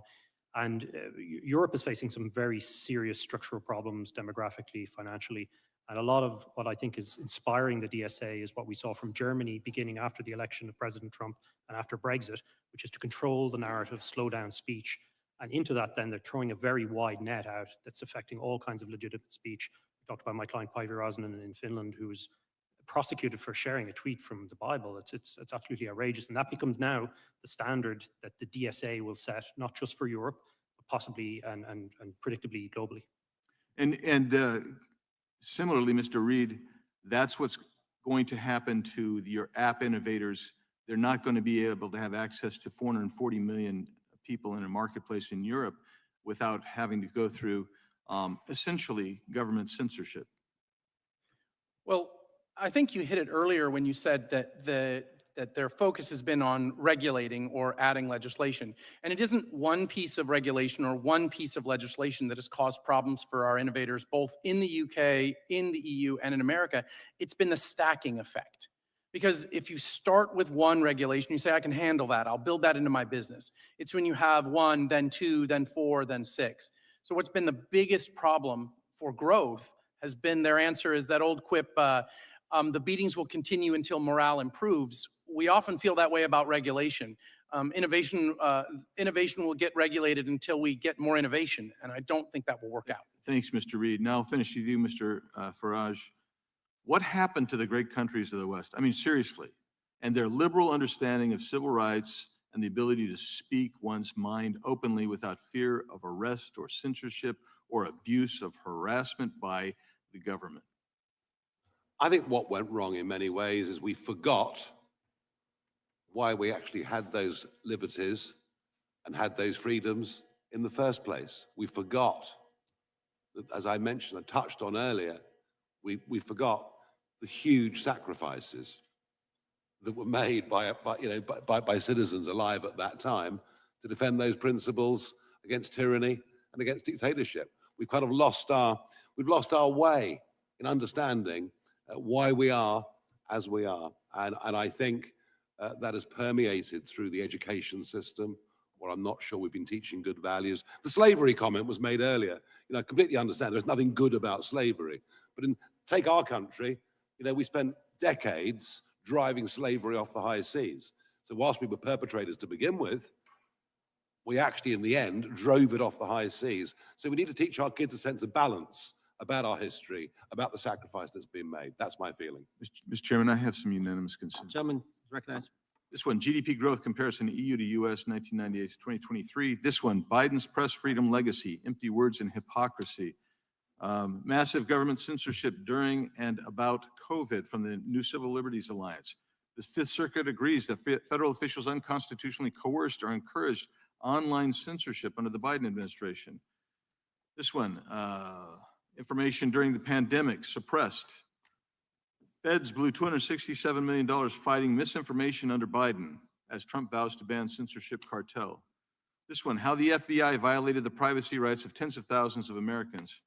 This one, Inspector General report on FBI's FISA abuse tells us one thing: we need radical reform. This one, UK comedy writer Graham Linehan arrested over social media posts criticizing trans activists. Why did Lucy Connolly receive a 31-month sentence for Southport tweet? Policing thought crime should have no place in the UK. Britain's emerging police state. Knock, knock, it's the thought police. As thousands of criminals go uninvestigated, detectives call on a grandmother. Her crime, she went on Facebook to criticize labor counselors. This one, UK steps up free speech crackdown as armed police arrest comedy writer Graham Linehan at Heathrow Airport. And this one, Britain's new thought police, how labor plans to police your online speech. Thank you, Mr. Chairman. We bet, without objection. Mr. Chair, I'd like to offer two unanimous consent requests. I'm not going to challenge the farce as much as the gentleman and others, but two that record letters to you, one to you and one to Commissioner Verkunen, pushing back on the framing of this hearing from 30 EU and US academics. Thank you. Without objection. Gentleman from Georgia is recognized. Thank you, Mr. Chairman. Mr. Farage, welcome to the United States of America. This isn't your first time here, correct? Correct. You were here in 2024 in Milwaukee, weren't you? I've been coming here since 1982 on a very regular basis. I work for American companies. What for many, purpose many were years. you coming to Milwaukee for? Why did you come to Milwaukee? I've been in Milwaukee many times. I think that Well, particular in event 2024 was a was convention. the convention, the Yes, Republican I think convention. that's right. I think you're right. The Trump convention, I think you're right. Very good. where Trump was coronated. Well, he won, didn't he? I mean, yes, He that's had what already kinda won. happens, We already you knew know, who had won. It's called And it political was parties. his coronation, and you attended, and you also attended Trump rallies, correct? I've attended lots of Trump rallies. Make America Great Again rallies, many Yes. of them, and you Upbeat, publicly, optimistic, happy, you- wonderful, joyous you events. publicly yes. endorsed his. I thoroughly enjoyed them. I've even spoken at the You couple. endorsed him for president, and you attended his election night watch party. I did. And you Guilty. consider Trump to be your mentor, correct? No, He's not your mentor, no. but Sorry. he is somebody who you want the support of, and you have the support. Yes, of. I do. I think he's a very, very brave man. Because And I you think are his view getting of the ready to world run for prime is, minister of Great Britain, correct? Oh, I've been trying for years. Yeah. And as it stands right now, you head up a party. How many seats in the parliament are there? 651, if 650, you include the speaker, that is. 650. Yes. And how many are a part? How many seats does your party hold? how many seats do the opinion polls say we're going to get next time? Is that your No, I question? mean, Oh, I the see. numbers don't lie. You only have 4 seats, right? I'm afraid so, yes. And so you are indeed the leader of a fringe party. Oh, I'm a fringe, all right. Don't worry about that. Yes, absolutely. Everything I've ever done. And as a fringe party leader seeking to run for Prime Minister of Great Britain, you need a lot of money in order to blow up like the MAGA movement has blown up. What you need is a message of truth and a message of hope. And Well, you need money also, right? Money's helpful, but it's not the primary And thing so you the need. first No. thing that No, you're came wrong. out of the first thing that came out of the chair's mouth this morning during his opening statement had to do with Elon Musk. Yeah. And you're carrying water for Elon Musk today, aren't you? From what I can see, Elon Musk is abusive about me virtually every single week, but it's a free country, so I mean, but you he's never entitled to stop do that. trying to ingratiate yourself with him. Wrong. Well, I mean, No, and wrong. you are familiar with the No, fact. wrong. I have. You are familiar with the I've had fact, public. Mr. Farage, I have had a that public fallout with Donald, Elon that Musk. Donald Trump's campaign benefited to the I- extent of $250 million If you from wanna- Elon Musk. Well, I mean, how much? You are familiar with that, How much correct? how much did Mrs. Zuckerberg give to the Democrats? I mean, this is what happens, and people are Well, he didn't give any money on Musk. to, Let me be clear. to the I have had. Democrats. He was sitting behind had- Trump with the rest of the tech bros, I am and you are going- here today I'm going to answer to your impress question. all of those tech bros, can keep including going as Elon long as Musk. you Isn't want. that correct? I'm going to answer your question very, very honestly. You need money from Elon Musk in order to get I have. elected Prime Minister of Great Britain. That's the bottom line. We Isn't consider that correct? We consider all day, as long as the chairman allows us. I don't mind. I had a very public falling out with Elon Musk. But earlier you're in the still year trying to get some money over- from him, though. over a You're political still, issue. it's not about the And prior I'm disputes. sorry, You're it was a trying to fundamental. You're trying to ingratiate yourself with the tech bros by coming over here and Can I get a trying cup- to. can I get a cup of coffee or and something? you're- whilst And this you're goes on? Because I've arguing. been here a long time. What you're arguing is that the citizens of Great Britain should pay a tariff if these tech companies are not allowed to violate the laws of Great Britain. No, I'm not. That was a falsehood put out by the British Prime Minister You today. didn't say at in your Prime Minister's statement. questions. I have never In your statement. I have never suggested Your any of the statement, kind. you don't My call for statement is very tariffs clear. as tools to My force statement is Great very Britain's. clear. You, My you, statement is very. you are not It calling might surprise for. you, You are not Mr. calling Johnson. for It might surprise you to know tariffs and that, trade that sanctions. trade, that trade, you may not know this, but trade between our countries is actually rather important.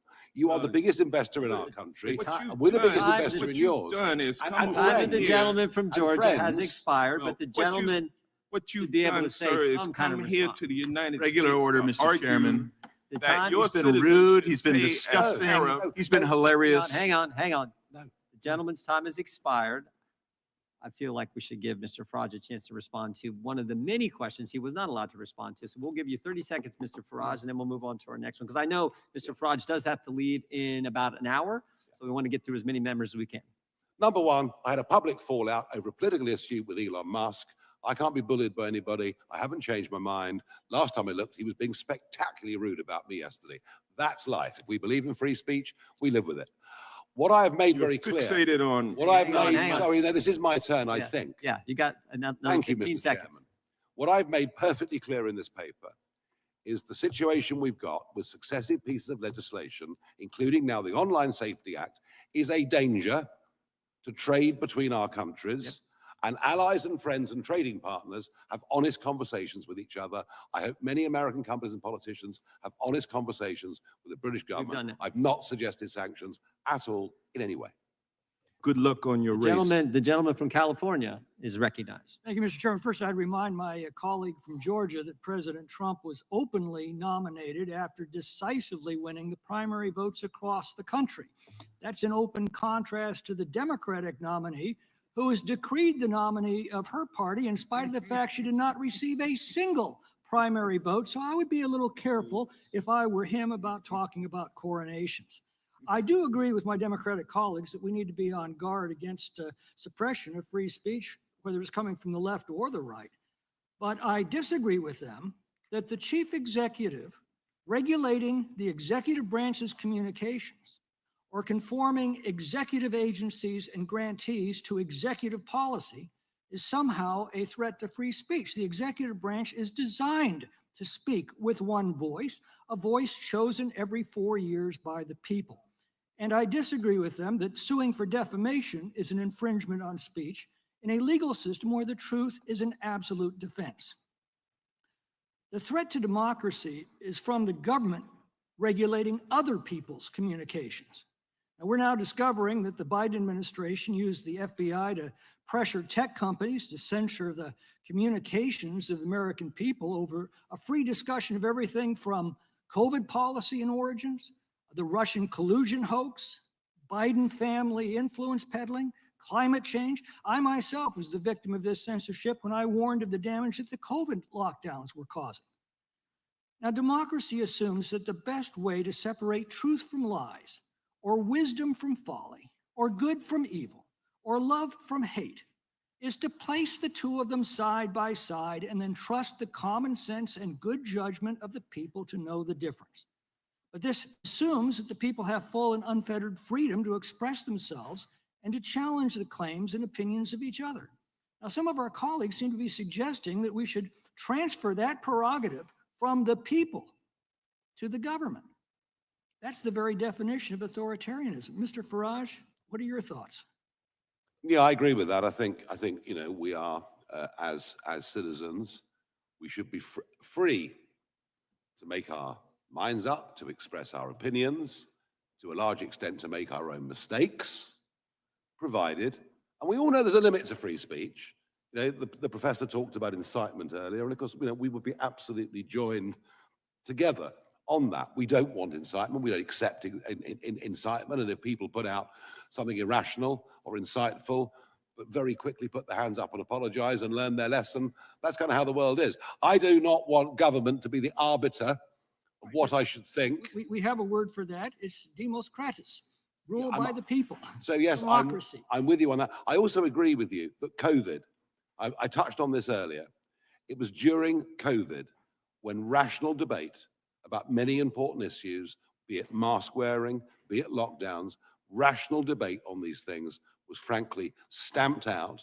And this was supported by big social media companies, many, not GB News obviously, but many TV stations, etc. It's a very dark period that we're in coming this country, what we're discovering is that was being done under pressure by the FBI, directed by the executive branch of the government under Joe Biden. But just briefly, how did this happen to the UK and the EU, and what lessons should we be drawing here today? Well, we joined the EU half a century ago, or the EEC as it was then called. It was a huge mistake, in my opinion. We forgot about common law, the kind of law that you guys have always enjoyed too. We sort of gradually transferred to a European way of thinking. We incorporated a Human Rights Act, which kind of meant really that, you know, as opposed to being born free, under a human rights regime, the state gives you your rights, which you're supposed to be incredibly grateful, but they can take them away whenever they like. So we lost our bearings. The UK lost its way. It became obsessed about doing things a European way, countries, frankly, that don't have that history of liberty, freedom, and democracy that we do. Just finally, what do you see as the shape of things to come? Are we going to regain these freedoms or lose them? Well, ultimately, the people have to get what they vote for. And one of the reasons that we are seeing an extraordinary political revolution that is happening in parts of Europe, and if you believe the polls, what is happening in the United Kingdom right now is we want a government that comes in and gets rid of all these laws and starts again. And starts on the basis, yes, we want to try and protect kids, and we will do whatever we can that is practical to protect kids from serious harm online. But we will get back to the idea that I could insult you, you could insult me, Mr. Raskin and I can have our chats, but we do it, you know, in a spirit that's not insightful and in a way that honors those who built our great countries. Thank you. Gentleman yields back. Well done. The gentlelady from Washington is recognized. Thank you, Mr. Chairman. You know, it wasn't too long ago that Democrats and Republicans on this committee together agreed to undertake a 16-month investigation into the anti-competitive practices of big tech companies. I represent many of them in Seattle, and proposed bipartisan legislation, which actually passed this committee, to restore fairness and competition for consumers and small businesses. That included the American Choice and Innovation Online Act, or ACOIA, which included similar common sense structural solutions to what the EU included in the Digital Markets Act. And it was a real recognition that these big tech companies are squelching competition and innovation, and that hurts consumers. It's a big turnaround then that suddenly the Republican majority wants to do something as absurd as use trade negotiations to help bolster big tech in Europe, when EU has undertaken the very smart solutions that fight back against big tech monopolies and protect consumers and small businesses. Maybe it's linked to the fact that these big tech companies are now pouring money into Donald Trump's campaign funds. I don't know. Maybe it's because they're making all kinds of deals to screw consumers and preference giant corporations in exchange for campaign contributions and a 24-karat gold plaque to Donald Trump, like the CEO of Apple just recently did. Seems to me that the Republican Party has suddenly turned its back on small businesses, on competition, on innovation, and yes, even on free speech, which is apparently the topic of discussion today. In fact, one of our witnesses here claims to represent, one of the Republican witnesses claims to represent small and medium-sized app developers, but his organization gets more than half of its funding from Apple, the very giant corporation that those same small and medium-sized app developers are trying to fight. Make it make sense for me. Now we have this hearing centered around so-called free speech and so-called censorship, not here in America, but in Europe. Well, what about right here at home on US soil, the censorship by the Trump administration, the Republican Party, on anything that they don't agree with? Let's just take a recent example. Ramesa Ozturk, a PhD student at Tufts University, wrote an op-ed in the student newspaper calling for the university to divest from Israel. It was a simple exercise of her First Amendment free speech rights. She committed no crime. She didn't bully or harass anyone. She didn't incite violence towards anyone. Action was totally peaceful. And yet, what happened? In March, the Trump administration revoked her student visa, sent masked men to kidnap and disappear her, forcing her into an unmarked car, and detained her for 45 days. Professor Kaye, how does this kind of abuse, utilizing the immigration system in this case for now, can extend to US citizens, to green card holders, to anyone else? How does this hinder the free speech rights of all Americans? Well, we've seen already that American citizens have been caught in the enforcement of immigration laws over the last, and outside of the immigration laws over the last several months.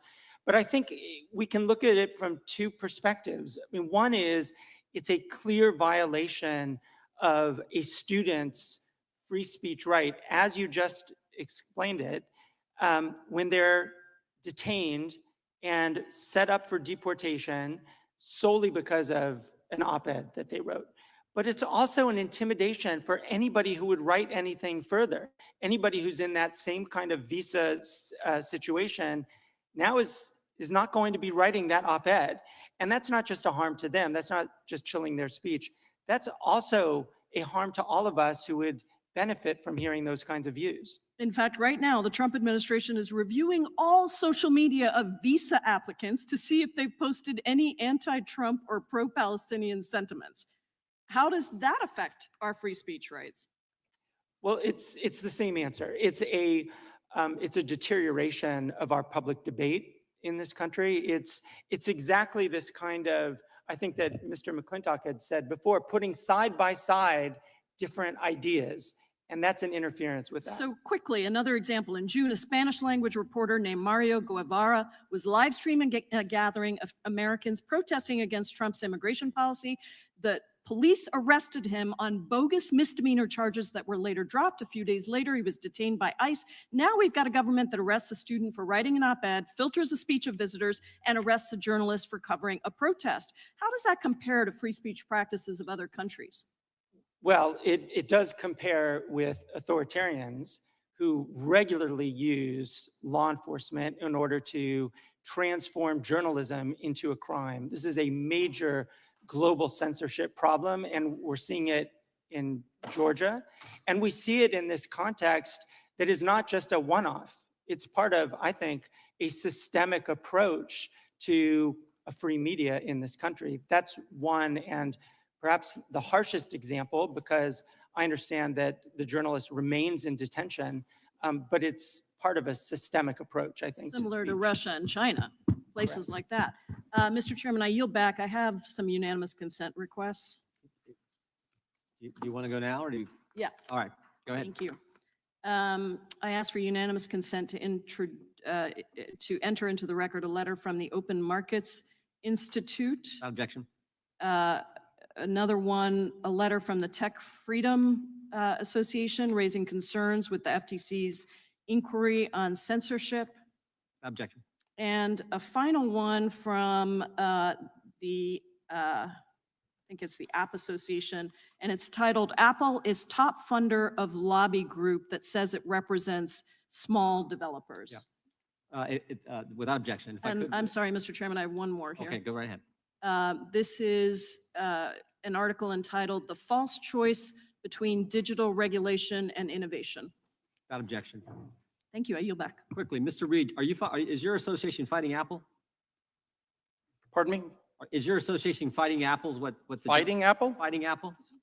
We disagree with Apple on multiple issues, as well as for all of our sponsors. Our membership is the small businesses that many of you have met when we've had our fly-in every year. Okay, great. Seems to me your association uses Apple. That's where your apps go. I don't think you're fighting Apple.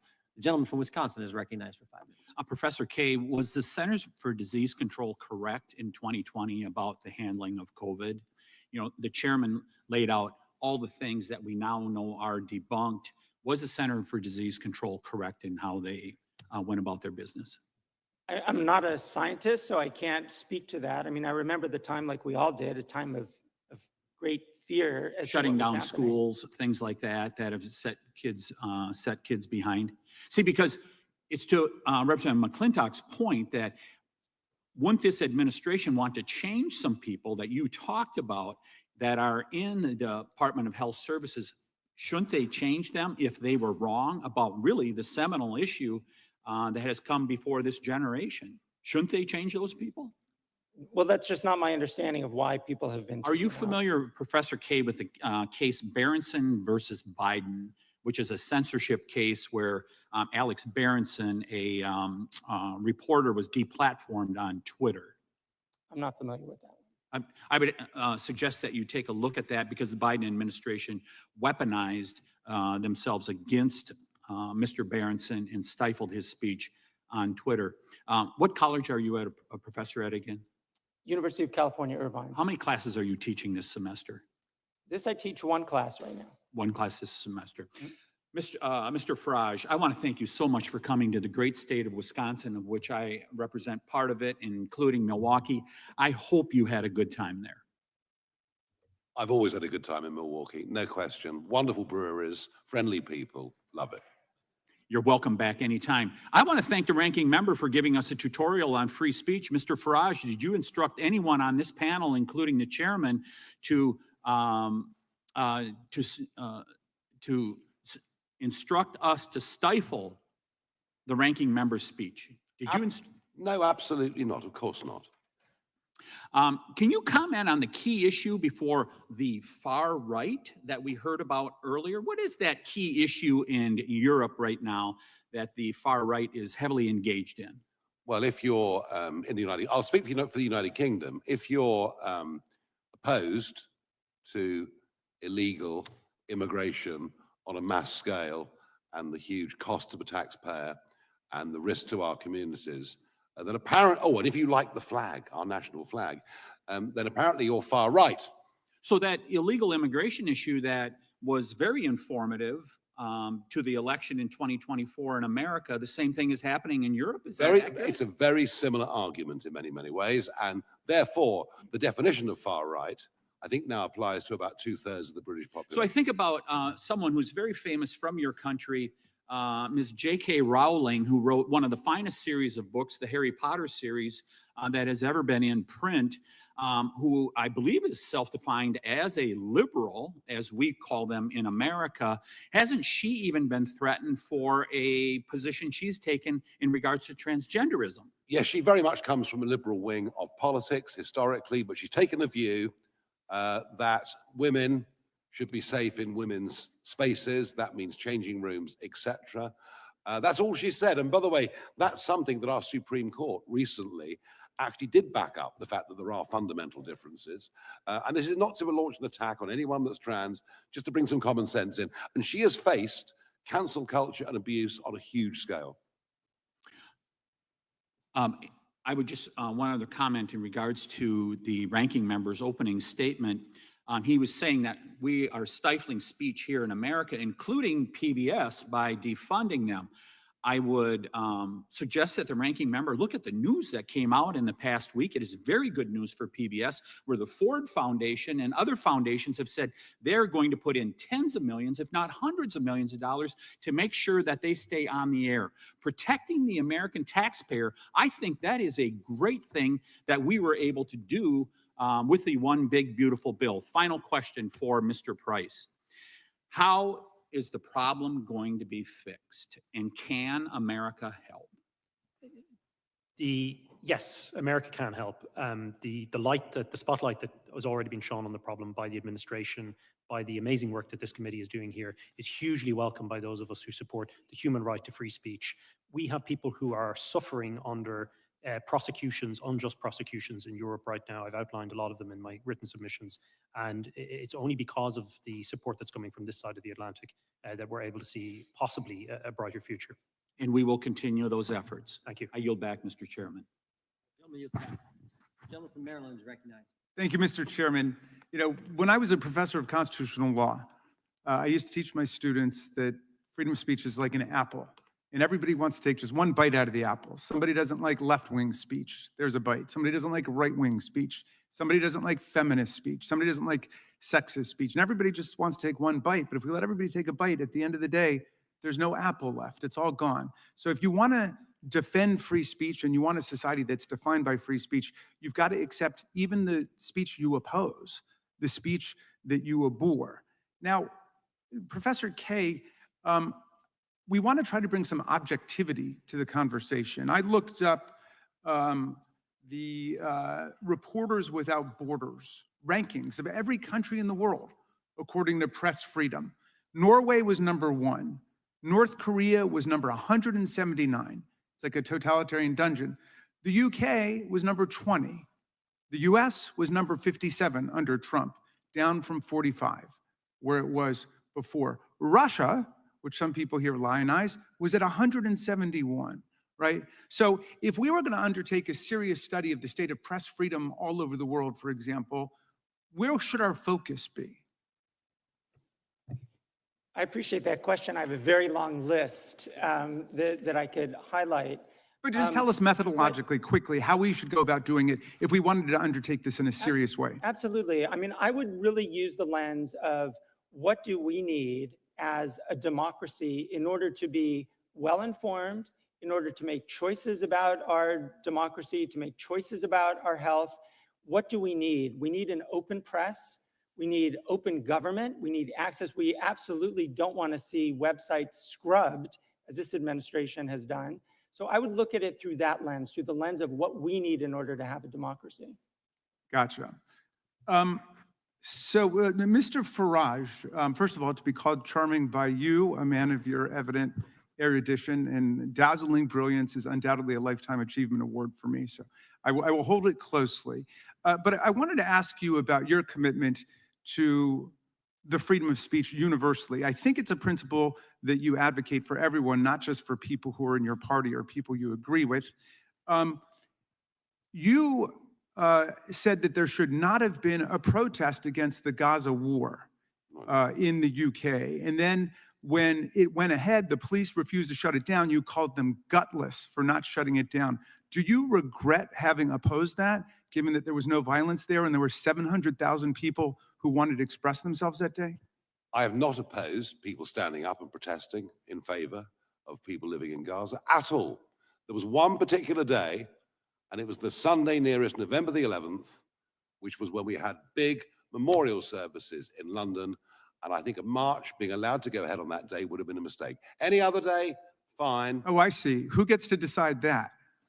Well, I think actually something that is embedded in the country, something that is absolutely fundamental to. That's why we have a written constitution. You might take that idea back to the UK with you. Well, because the freedom of speech applies 365 days a year here under the First Amendment, not 364, 363, depending on some politicians heckling the government and telling them to shut down free speech. We have allowed mass pro-Gaza demonstrations in London weekend after weekend. No thanks to you. All right, let me change. This was let me try another one. particularly sensitive day. That's all. I got you.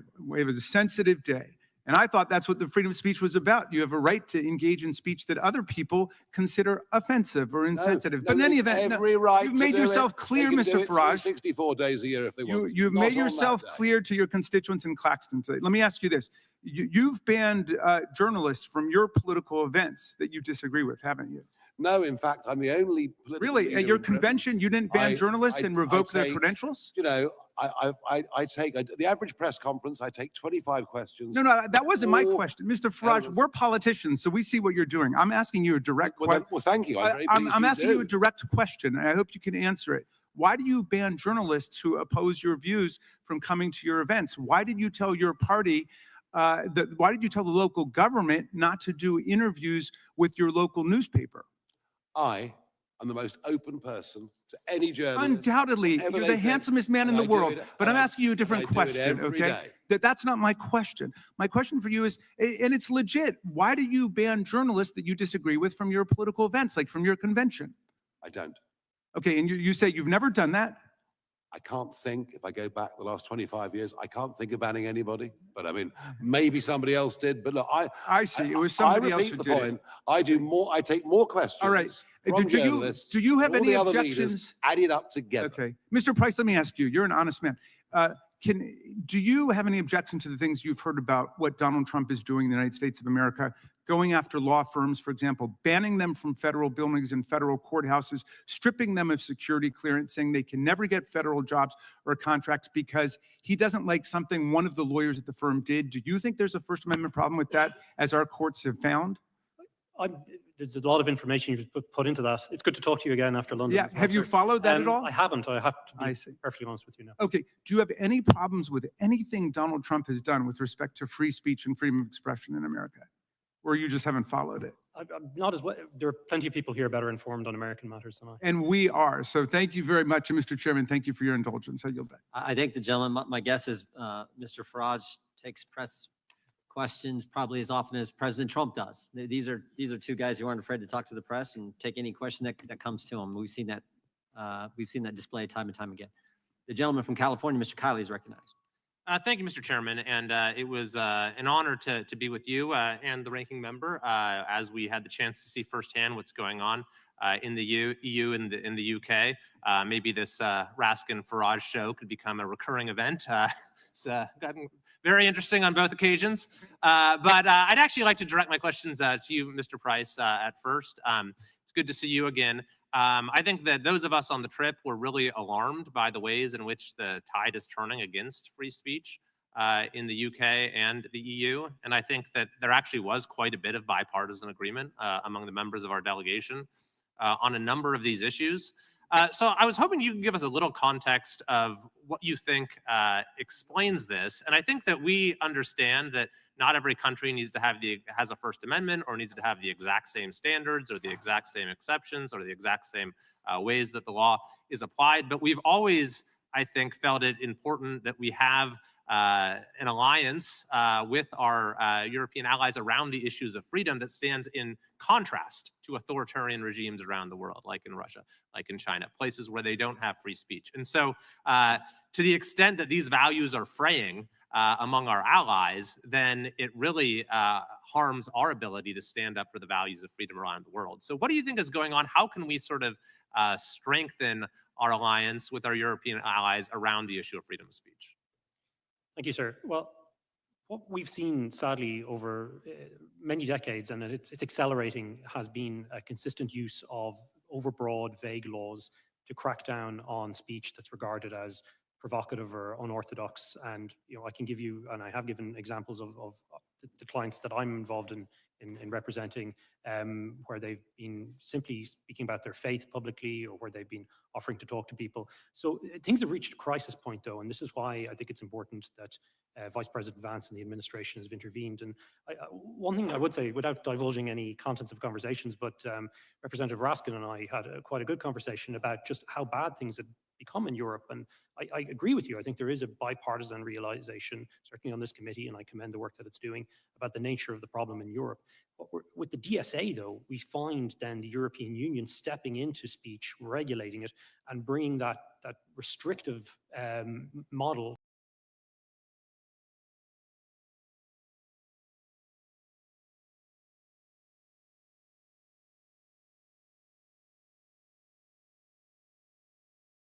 the free speech rights of Americans. But I would hope that moving forward, we can try to work with our counterparts in Europe to try to get back to having these shared values around freedom of speech, and we don't continue to see a divergence.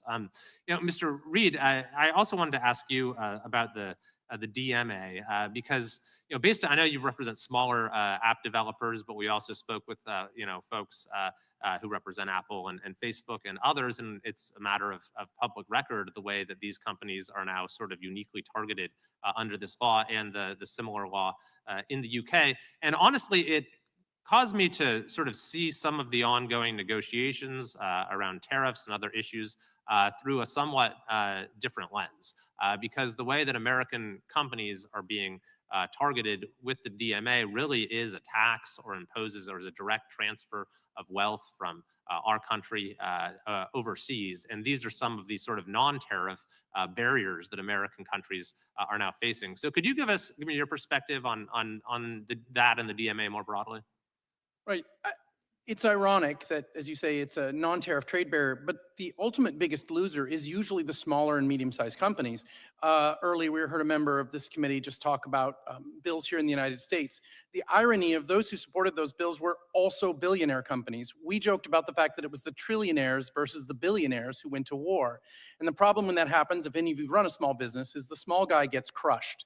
And what's happening with the DMA in Europe is their desire to put pressure on the US companies means that there are fewer services, fewer features, and less trust are available for the smaller businesses to take advantage of. And that's how we get crushed. And that ends up being as you say, a non-tariff trade barrier, because it puts the very companies that could compete with these giants at a disadvantage when they have to meet those new tests. Thank you. And I think that this is going to be an important issue for us to remain focused on, as to how we can alleviate these barriers that our companies are facing that honestly are hindering innovation in Europe as well. I yield back. Yield back to the chair. Real clear on the most recent situation. Maybe I'll direct this, Mr. Farage. So Graham Lineman is an Irish citizen who posted something while in America and then gets arrested when he goes to the UK for some quote offensive post online. Is that accurate? That is absolutely right. Yeah, that's where this is all headed. That's exactly where this is all headed. The gentleman from California who accompanied us on the trip, when we were so glad that he did, is recognized for 5 minutes. Thank you, Mr. Chair, and I also appreciate being invited on a trip and spending time with you and our ranking member, Raskin. Very informative. Interesting looking at the DMA, winners and losers, unintended consequences.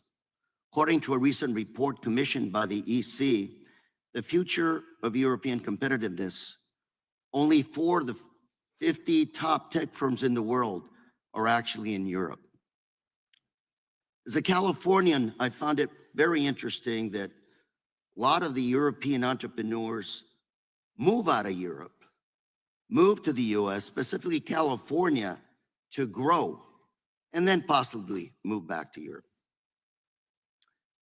I'm a Californian, so the health and welfare, the interests of California firms is interest to me. And seeing hundreds of millions of dollars in fines under DMA's nebulous violations being levied against California firms, money that could be best spent on R&D in many ways, is very bothersome. I care about encouraging California entrepreneurs. We have the most successful entrepreneurs in the world today, yet they are essentially being targeted by the EU and other foreign regulations. California, this money is better, again, invested in creating jobs in California. And by the way, a lot of these firms that are actually being fined actually pay taxes in California. Today, California recently passed up Japan to become the 4th largest economy in the world. California is the number one producer of ag products in the world. Number 1 in terms of venture capital in the US. Number 1 manufacturer. We pay $100 billion more to the US federal government than we get back on an annual basis. So despite all the challenges we have in California, we actually know how to do it right. And surprisingly, our workforce, visa holders from other countries, workforce, undocumented workers from around the world that actually harvest their crops. Manufacturing, we are the top manufacturer in the United States in terms of state. A lot of undocumented workers there. So California, we actually can manage pretty well. The best managed state, I would argue, in the union. So Mr. Reed, I'm going to ask you, given your association with these small firms, how is the DMA affecting our California firms as they try to grow in the European Union? The ex-ante regulation creates barriers of entry. What do you mean by ex-ante? Explain that to me. In simple terms, it means that the European Union is determining the behavior before the bad act has happened. It's before it happens. So they're fining before the actual behavior? They're not just even fining, they're setting the rules by which you could be fined. The best way to think about it is they're saying, mother may I. If you remember the game Mother May I, they are asking companies to go forth and say, can we do this? And then the commission says, well, yes, you can, or yes, you cannot. We traditionally in the United States have taken an ex post, meaning, did you deceive someone? Did you lie? Did you cheat? Did you steal? And then you're punished. Unfortunately, the EU is taking a Mother May I approach rather than a punishment approach. And that harms California businesses because it makes it a lot harder to get in the door. Mr. Price, you're from Irvine. Sorry. Yes? Mr. Price? Yes. Tell me a little bit about Irvine. California firms and how the DMA. Well, Irvine, by the way, a lot of biotech, high tech. I think you might be referring to Professor K. Mr. K. I'm sorry, go ahead. Mr. K, Irvine. Yes. Yes, I teach at the University of California at Irvine. I actually wanted to respond to 2 of the points that you're making, in part because— You got about 20 seconds. Go. Thank you. In part because this hearing is entitled as one dealing with censorship, and we're spending quite a bit of time talking about defending companies. And 2 things I just wanted to mention. One is the DMA doesn't specifically discriminate against American companies any more than it does against California companies. And the second is that I think it's important to think about the other— Mr. Price, what would you say to that? In relation to discrimination, yes, they've designed the rules in such a way that they almost perfectly encompass American companies, particularly under the DSA. So if you're setting the rules and they just happen to throw a net over a particular target group, I think you can legitimately infer from that that was the intention. The intention was discrimination? The intention is to throw a dragnet over US companies and turn them into a— The intention is discrimination against American firms. That's precisely what the outcome is. Thank you very much, Mr. Chair. And before I yield, I also have some articles I'd like to submit for the record, if I may. Yep. Letter by Chairman Fitzgerald and myself to President Trump dated April 9th of this year, outlining our concerns with the Digital Marketing Act. Second, report by European Commission dated September 24th, the future of European competitiveness, which is failing to translate into innovation.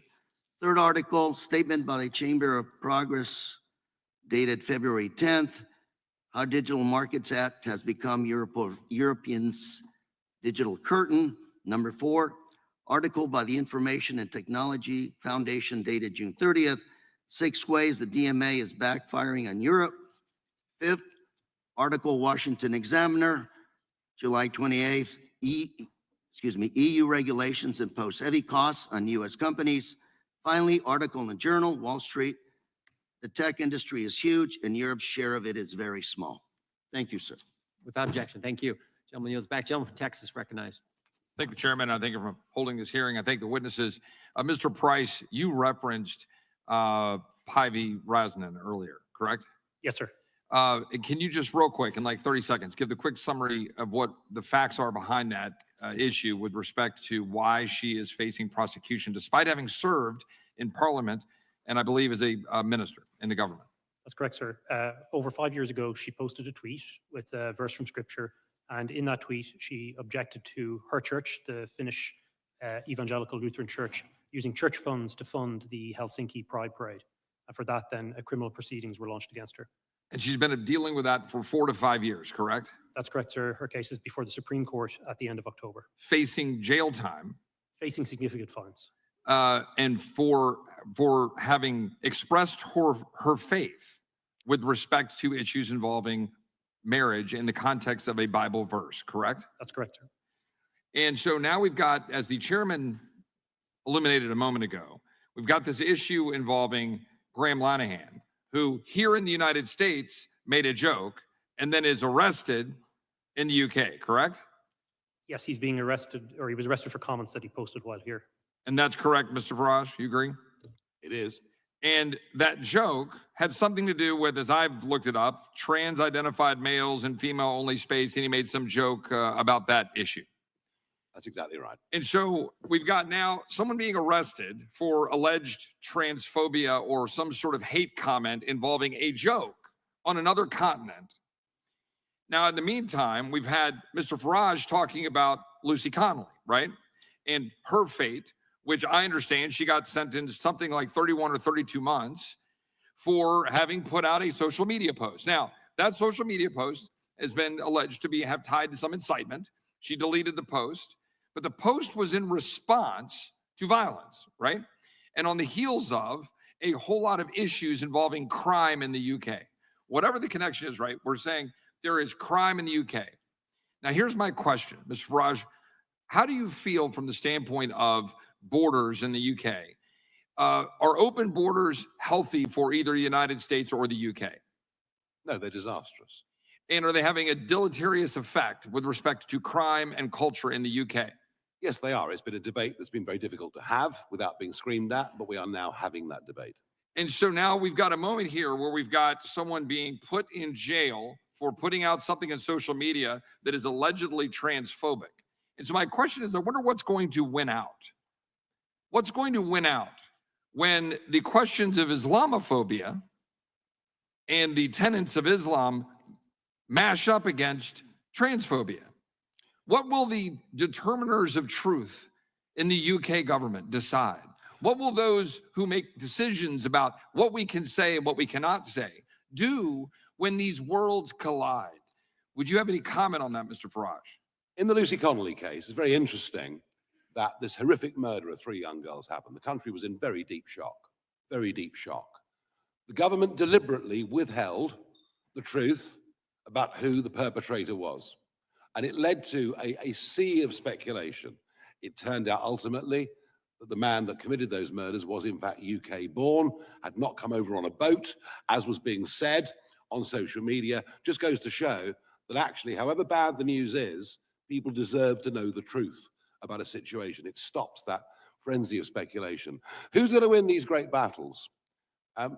I think that there is a growing silent majority, certainly in my country, who object to the 2-tier concept that, you know, Lucy Connolly gets 31. And by the way, there were mitigating circumstances for what she said with her own personal situation, but she's arrested very quickly.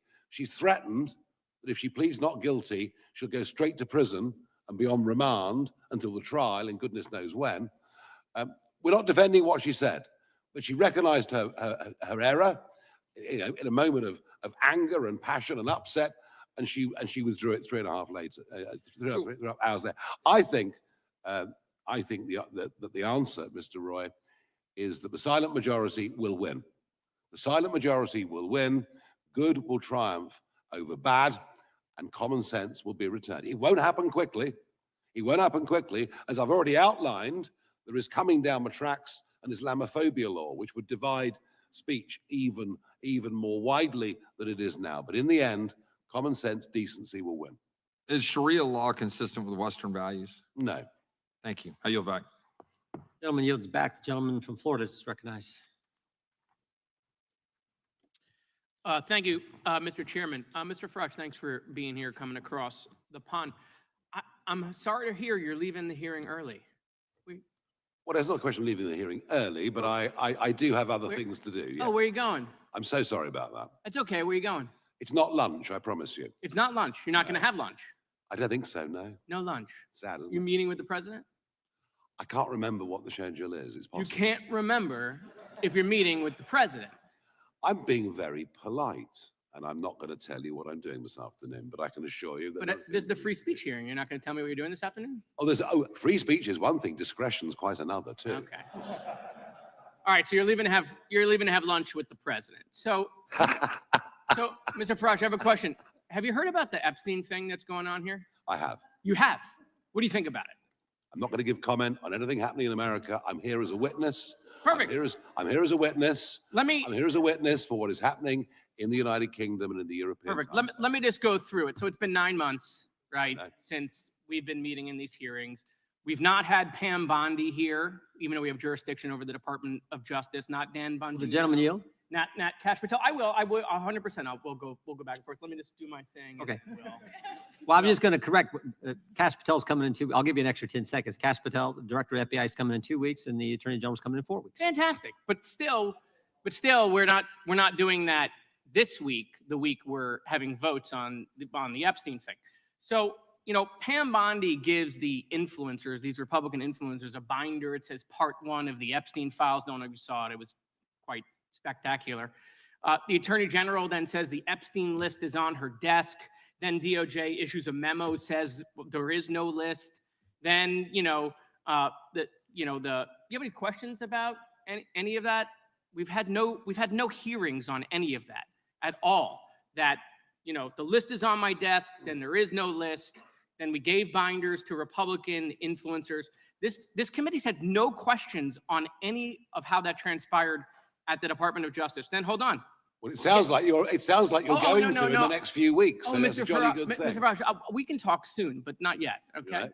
So, then the president comes out and says the whole thing's a hoax. He blasts his own base. He blames Barack Obama. I mean, he hasn't been president for a very long time. Republicans then in committee vote against the release in the Rules Committee. Then Republicans refuse to go back in the Rules Committee because they're getting blasted for their vote, getting crushed by their own base. Congress leaves a day early. Then the administration sends the Deputy Attorney General to meet with Maxwell in jail. He happens to be Trump's former personal attorney. She says something favorable about the president. Miraculously, she gets transferred to a minimum security prison. The president starts talking about how he has the right to pardon her if he wanted to. The leaks to the Wall Street Journal then stop. We come back from break. We have the Massey petition. Comer does a document dump where 97% of these documents are already public. How long has he had those documents? Why hasn't he released them for the last 6 weeks? Does it the day of the vote. Then Republicans drop a non-binding resolution trying to kill the Massey discharge petition. The White House said passing the Massey discharge petition is a hostile act. Wow. That's a lot of distraction and deflection and misinformation. Wait, passing a discharge petition to release the Epstein files, the White House said would be a hostile act. Nope, we have no questions about that. But why? Why is it that we're spending so much political capital to keep this list from coming out? You think the list should come out? You think we should know the people who dealt with Mr. Epstein, Mr. Farage? I thought I was coming to a hearing on free speech, not process. Oh, but listen, but here's the And good. that sounds like you're discussing process. No. on- Do you on- think the list should come out? I have no opinion on it. I don't know So, at all. so we have victims that were sexually abused by potentially people in power, and we don't know who's on the list. I'm very happy. Hold to on, Mr. discuss that Fresh. We with don't know you who's on the list. We don't another know. time. We don't know who's on the list. We don't know if the president is or is not. I'm not going to say he is or isn't. I'm just going to say these are weird behaviors. We don't know that there aren't other people in Congress that are on the list, right? We have no idea. Do you think the list should come out? You think people in power should be held to account for these victims who have been sexually abused and assaulted? You think the list should come out? I think that I'm very happy to come to a different hearing where you talk about legal process. Okay. But Will the today- gentleman yield for a quick question? Today we'll stick to Were you free speech. aware that he has already called for the Epstein file to be released? It has Oh, been reported that he has called for it to be released. Oh yeah, right here, just to refresh your memory. Yeah, but it's, yeah, I yes. happen to have this. But that's not How what we're- random. But that is not. Look, you can ask me if you like about Do you agree social with security yourself? policy. Do you agree with We are yourself? we are here to Do- discuss free speech. Hold on, it's awkward for your lunch after this? Do you agree with yourself? No, it isn't at all. Okay. Mr. Chairman, I'm just curious, this committee has jurisdiction over the Gentleman's Department of time. Justice. Yeah. Why have we allowed Comer to cover this up for the last couple of months? As I said, Why is this committee I not think I taking said 6 jurisdiction? weeks ago that we will have the FBI director in, we will have the attorney general in, and we are doing that in 2 weeks. You can ask you can go through that whole list. That whole list, you can do whatever you want to do with, I got lots of questions for the FBI director, including the whistleblower who came forward and told him that Adam Schiff leaked classified information. I want to ask him about that as well as the issues you all want to ask him about. That's why he's coming, so we can ask all these questions and follow the process, as Mr. Farage just talked about. Mr. The Chairman, I gentleman mean, from Virginia. unanimous consent. Unanimous consent? I'd like to enter the political article into the record that Mr. Farage said the Epstein file should be released. Without objection. The gentleman from Virginia is recognized. I thank the chairman. I want to talk about censorship tools that are being used by Europe and protectionist measures that have major consequences for U.S. companies and free expression worldwide. I'm glad to have you all here to get your views on those issues. Mr. Farage, you've called the Online Safety Act a borderline dystopian censorship regime, and many agree, including myself, that the law badly overreaches. One of the most serious criticisms is that it empowers Ofcom to undermine encryption and open the door to not just government surveillance of posts online and public statements, but private messages, raising alarms, not just in the UK, but beyond UK borders. Vice President J.D. Vance has warned this could threaten Americans' privacy as well. Do you recognize that this is not just a domestic issue for the UK, but a global one? And if you become prime minister, what assurances would you give allies that the UK will not undermine end-to-end privacy standards? You have my absolute word that a reform government will repeal the Online Safety Act and will go right back, actually, to legislation back to 2010, under which these whole concepts of hate speech have begun to be interpreted in UK law, and we will do that. Do we want to protect kids? This is the big question. Yes, we do.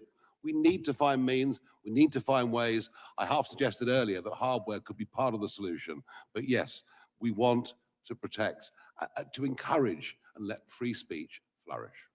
You've said Reform UK has access to some of the best tech minds to design alternatives. How do you propose to balance protecting children without scanning private messages or weakening encryption? I think, well, as I said, look, I don't have all the answers to this, but the British Prime Minister says he has got the answers to this.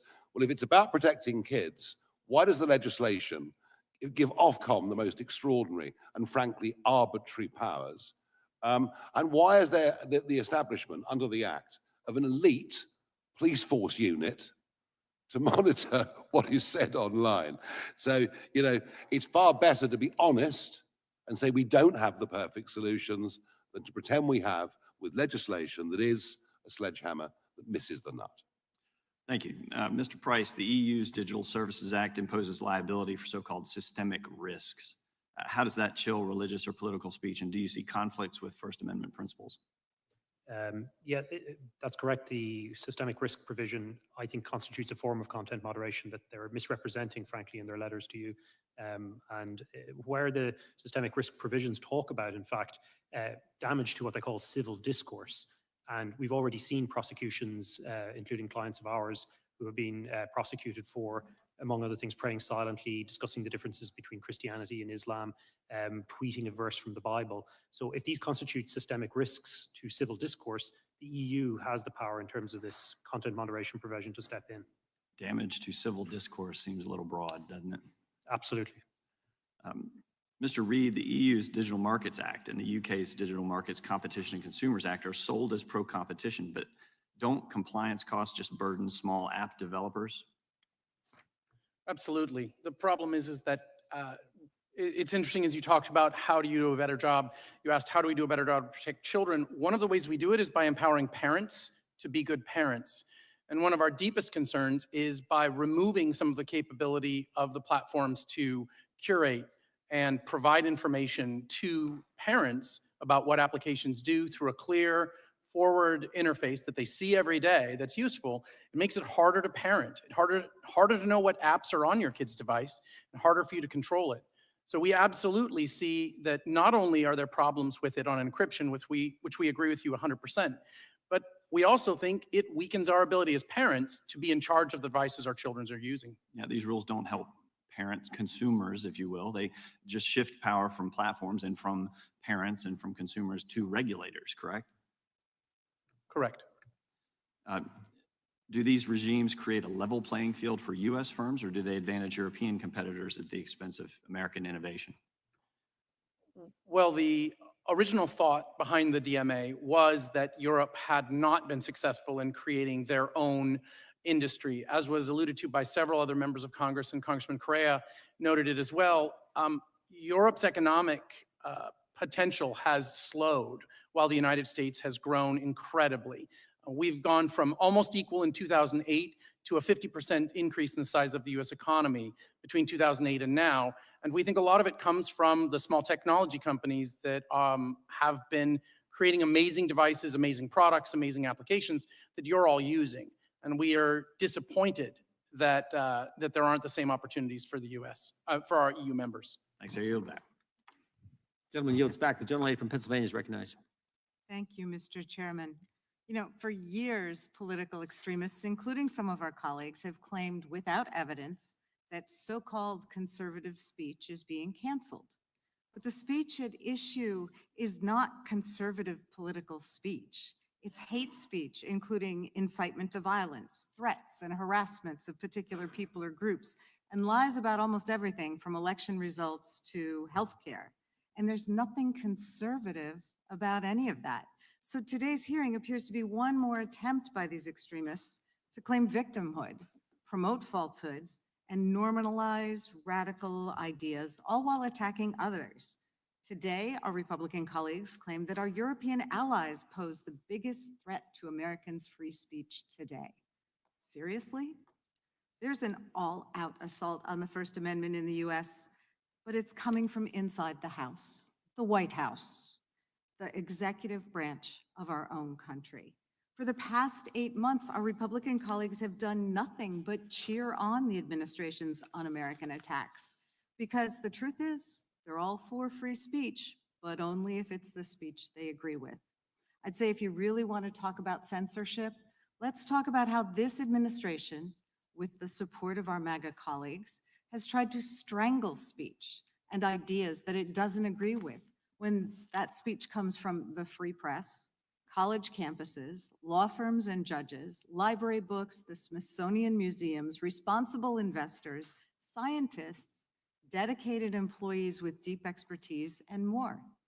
We've seen this White House use executive orders, threats and intimidation, illegal withholding of federal funding, raids by masked and armed police, and even sending military troops onto American streets to shut down opposition to this administration's policies. Professor Kaye, you are an internationally recognized expert on freedom of expression and have studied the growing assault on free speech and civil society around the world. In your testimony, you said that the situation in the US raises serious alarms. Can you elaborate on that? Yes, well, thank you for the question. Everything that you just mentioned is alarming. The assaults on the press, on universities, on public protest, all of those things, I think, are the kinds of things that historically the United States has fought against. So all of those things are very problematic. And I think that one way to think about them perhaps, and it's useful in this committee actually, in the context of this committee, is to think of those things that the Trump administration is doing as a contrast to something like the DSA, right? So the DSA sees a problem, which I think is a problem shared or perceived on both sides of the aisle, which is massive platform power and also the kinds of content that you alluded to. But the DSA doesn't create any new rules that allow either the European Commission or countries to censor. It is a transparency regime. It's a risk assessment regime. It's actually researcher access. It's actually a tool to give us information about what's happening online. That's in just sharp contrast to the kind of issues that we're seeing in this country, which are very much focused on criticism and content. Yeah, I think my colleague, Ms. Jayapal, talked about the fact that we had a very robust investigation of big tech in prior Congresses, which has kind of been shut down by a new alliance between big tech and the Republican Party. But it is about dealing with the real issues and the very real power that these big tech platforms have, and trying to provide tools for ordinary citizens to fight back against disinformation or harmful content. Can you talk a little bit about that?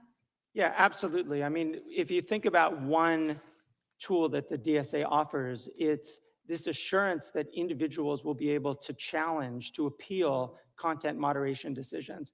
That is not something that is allowed or mandated by law in the United States. One other thing just to mention in this connection, I think Mr. Farage mentioned, and it's really just to highlight how hard some of these questions might be. Mr. Farage has suggested the possibility that hardware could be part of a solution to deal with children's access to harmful information. I think there's something possibly there, but it's another form of censorship. I think we should just recognize that restrictions are on the table in the United States, in the UK, elsewhere. I think the Europeans have adopted an approach that makes quite a bit of sense. Trying to get to as many members as This one would possible. be Gentlelady's another time has censorship. expired. The gentleman from New Jersey Thank is you, recognized. Mr. Farage has to leave in a few minutes, so we want to get as many members as possible. Thank you. Thank you, Mr. Chairman. Just before I begin, to my friend, he's not here now, Mr. Moskowitz from Florida. There's kind of an old trick in debating. When you're losing the debate on the issue, you change the issue. This is not about Epstein. It has nothing to do with that. And as the chairman so correctly said, the Attorney General is going to be here, the FBI director is going to be here, and we can talk about it till the cows come home. Second thing is, I believe it was you, Mr. Farage, that said COVID changed our world. And in many ways, more than just a biological disease, what it did to us psychologically, governmentally, philosophically was really bad. And we're still not out of it yet because of what happened then. We're losing our freedoms. We are losing our freedoms. And it's not because of an American Congress. It's not because of American courts. It's not because of American Republicans. And I'm going to even say it's not because of American Democrats. It is due to bureaucrats in Brussels and in London, and in other places as well. It's wrong. It's un-American. I am unabashedly, and I think we all are here, hopefully, pro-American. We should be protecting our citizens. Instead, we're watching foreign bureaucrats come to our country and try to force United States companies to censor humor, satire, and news they don't like. It's backwards, it's bizarre, it's perverse, and it's weird. That's what we would call it in New Jersey. It's just weird, and it's not good. It's the opposite of everything that the United States of America fought for and stands for. And it's a globalist mindset. You know, we can all talk about the issues, but I'm going to keep talking about globalism versus American exceptionalism and individuality. I believe very much, sincerely, that the whole battle that's going on now with the right and the left, what's happening in Great Britain, what's happening around the world, what's happening in the United States, is very much that argument. Individuality, and in our case here in the States, Americanism, exceptionalism, or is it globalism? And like the EU's Digital Service Act and the UK's Online Safety Act are the pinnacle examples, and they are, of how upside down things have gotten in the effort to globalize our society. And that is the ultimate showdown. It is resulting in our losing of our freedom, losing our influence. And the only winner here are some countries in Europe, Russia, China, and others.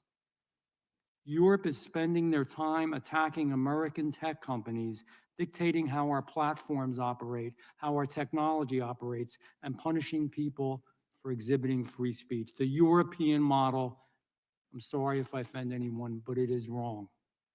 We fought a revolution to defend ourselves. Men and women pledged their lives, their treasure, their sacred honor, so that they wouldn't have to go through this. And we never thought that Americans would be stripped of that. That's why this moment is so serious. It's more serious than most Americans and people realize right now. And you know, for generations, we thought if we were ever attacked, it was going to be a nuclear holocaust. We thought it was going to be the domino theory. We thought it was going to be world wars. We thought it was so many things. I maintain it's this. If we lose our First Amendment rights and our freedom of speech, we have lost everything and nothing else matters. And internet technology is being used as a vehicle to make this happen. So I have a question for Mr. Farage and Mr. Price. This hearing is really good, and I'm sure we're going to have some other hearings. But more than hearings and talking about it, what is it tangibly, this is a hard question, that we can do to stop it? What is it? Mr. Farage, I'll start with you. The debate we've had here, I mean, nobody here from any side of the debate has told me that the Online Safety Act is a wonderful piece of legislation. You know, right across the spectrum here, you're having your own internal debates about free speech in America, right, healthy, and what this committee is for. I want to make this argument. Yeah, I know these companies are very big and very powerful, many of the tech firms, but you know, governments talk to each other, yeah? And it needs the American administration and businesses to have an honest conversation. Brussels, you won't get a hearing. They are fundamentally anti-American, frankly, and I was there for 20 years. I saw it. I do think there is a conversation to be had with the British government about the shape of their legislation and the impact it can have on American individuals, their liberty, and American companies. So I'm calling for, as a result of what's happened, it's clearly got, the legislation's clearly doing the wrong thing. I think it is cause for proper intergovernmental debate. I hope that we have it. And by the way, we have censorship in America. Watch ABC, NBC, and CBS. I'm at a meetings, I'm at a discussion. I see and hear what happens. I watch, my wife has Channel 6 on, which drives me nuts at home, and it has nothing to do with the damn stuff that actually happened. And that's the truth. We have it already, and I pray to God we don't lose America. Mr. Chairman, indulgence, and I'll shut up. Mr. Price didn't get a chance. Quickly. Yes, sir. You talked about putting pressure on, and I agree that Brussels is a cold house for free speech. But a lot of the regulations actually happening in my own country, in Ireland, in Dublin, where a lot of the tech companies are headquartered, their European headquarters. And it's the Irish Media Commission, or Commission de Man in the Irish language, which is the ground zero really for a lot of this regulation. And here's where I think the US can do a lot, because there's strong bilateral relationships between Ireland and the United States, is to put pressure on the Irish government to stop the bullying of tech companies. And already X is in the Irish Supreme Court soon against the Irish Media Commissioner. So they're already starting the crackdown. So I would hope that you use your good offices here to put pressure on the Irish. Mr. Chairman, I have a point of parliamentary inquiry. Gentleman is recognized. Why is the witness leaving this hearing early, and certainly without? He hasn't engaged me. He told us about this. Is not unusual. It's happened before under Democrat leadership of the committee, under Republican leadership of the committee. We're trying to get through as many people as we can. You've had many of your witnesses who did not ask Mr. Farage a question. Many of your colleagues, if you could have coordinated with them, you didn't go in order. We didn't necessarily go in order because we wanted to get as many people up front asking Mr. Farage questions. Could we ask him if he would be willing to stay for? It was totally up to the witness, but if the witness has to go somewhere, I understand. We were glad that he came. We were glad that we had a chance to visit with him in Europe. So you could have went on that trip and had a chance to interact with Mr. I wasn't Farage. invited, but next time. No, you were definitely invited. Everyone was invited from the Democrat side. The whole committee was invited. The chair now recognizes the gentlelady from Georgia for questions. And Mr. Farage, if you can stay longer, we would definitely welcome that. When I chaired this event in the Palace of Westminster, we had an hour for it because time was very tight, and that was perhaps the source of a slight disagreement Mr. Raskin and I had. A little bit of We would have confusion given on this, that. we would have given this. Each side best got an part. hour, but the whole thing was limited to an hour. And We then your will- side went, and then you Well, called I it was off. given the instructions. This we've given 3 hours, and I apologize, but no, I can't stay longer. I could send the Constitution down to the White House for the president to read The it while he gentleman waits is not for you. recognized. The gentlelady from Georgia has 5 minutes to ask her questions while Mr. Farage is still here, and then he will leave when he has to leave. Thank you, Mr. Chair, and thank you to our witnesses today. Our First Amendment rights, as you can see, are definitely under attack. Words are very powerful tools, as you've heard them being used here in this hearing, and this administration has gone out of their way to retaliate against our students, news agencies, and others who express views that don't align with their extreme agenda. By using lawsuits, eliminating funding, and even going so far as to send out a memo with a list of restricted words that can't even be used. The actions of this administration have been ruled against in court time and time again by judges from both parties on a basis of abusing our constitutional rights. From freezing funding for colleges because they do not bend to this administration's will, to removing programs that are designed to expand student understanding and access in education, which I'd like to add, increases future opportunities for our Republican constituents as well, and using federal investigation powers to retaliate. We are watching the First Amendment be manipulated in ways that this nation hoped that they would never see. Hear it from the judges who have ruled against government bullies who attempt to violate the rights of the American people. U.S. District Judge Suknanim found First Amendment violations in the government investigation into media matters, which she stated is likely to succeed in its claim that the FTC was using this investigation as a retaliation against the watchdog group for claims against a prominent Trump supporter. A clear violation of First Amendment protections, and the cases, they just go on and on and on. U.S. District Judge McFadden, a Trump appointee, ordered that the Associated Press's access to the White House press be reinstated, ruling that denying their access because of differing viewpoints was a clear violation of the First Amendment. If the majority wants to talk about attacks on the First Amendment in other parts of the world, they need to start right here in our administration. The Constitution is the foundation of this country. It is not meant to be trampled on for political or for business advantage. When you love something, you want to protect it, and you want to do what's best for it. You want to improve it. This means people will speak out and disagree on actions taken in their country and offer critiques of our leaders and, yes, the politicians. That's a constitutionally protected right. If the First Amendment is our guardrail, then this administration is truly trying to push us off the road. This government should be strong enough to accept any criticism without violating people's rights and offending the man in the White House. Professor Kay, I have a question, just one question for you.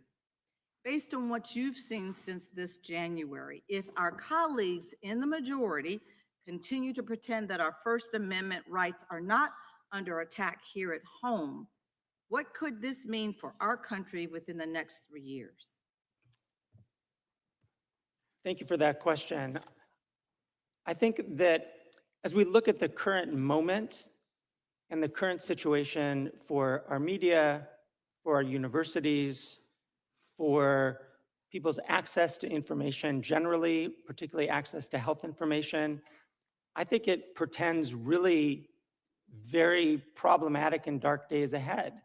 Will we be able to have access to information that makes us informed parents or informed citizens, able to make voting decisions?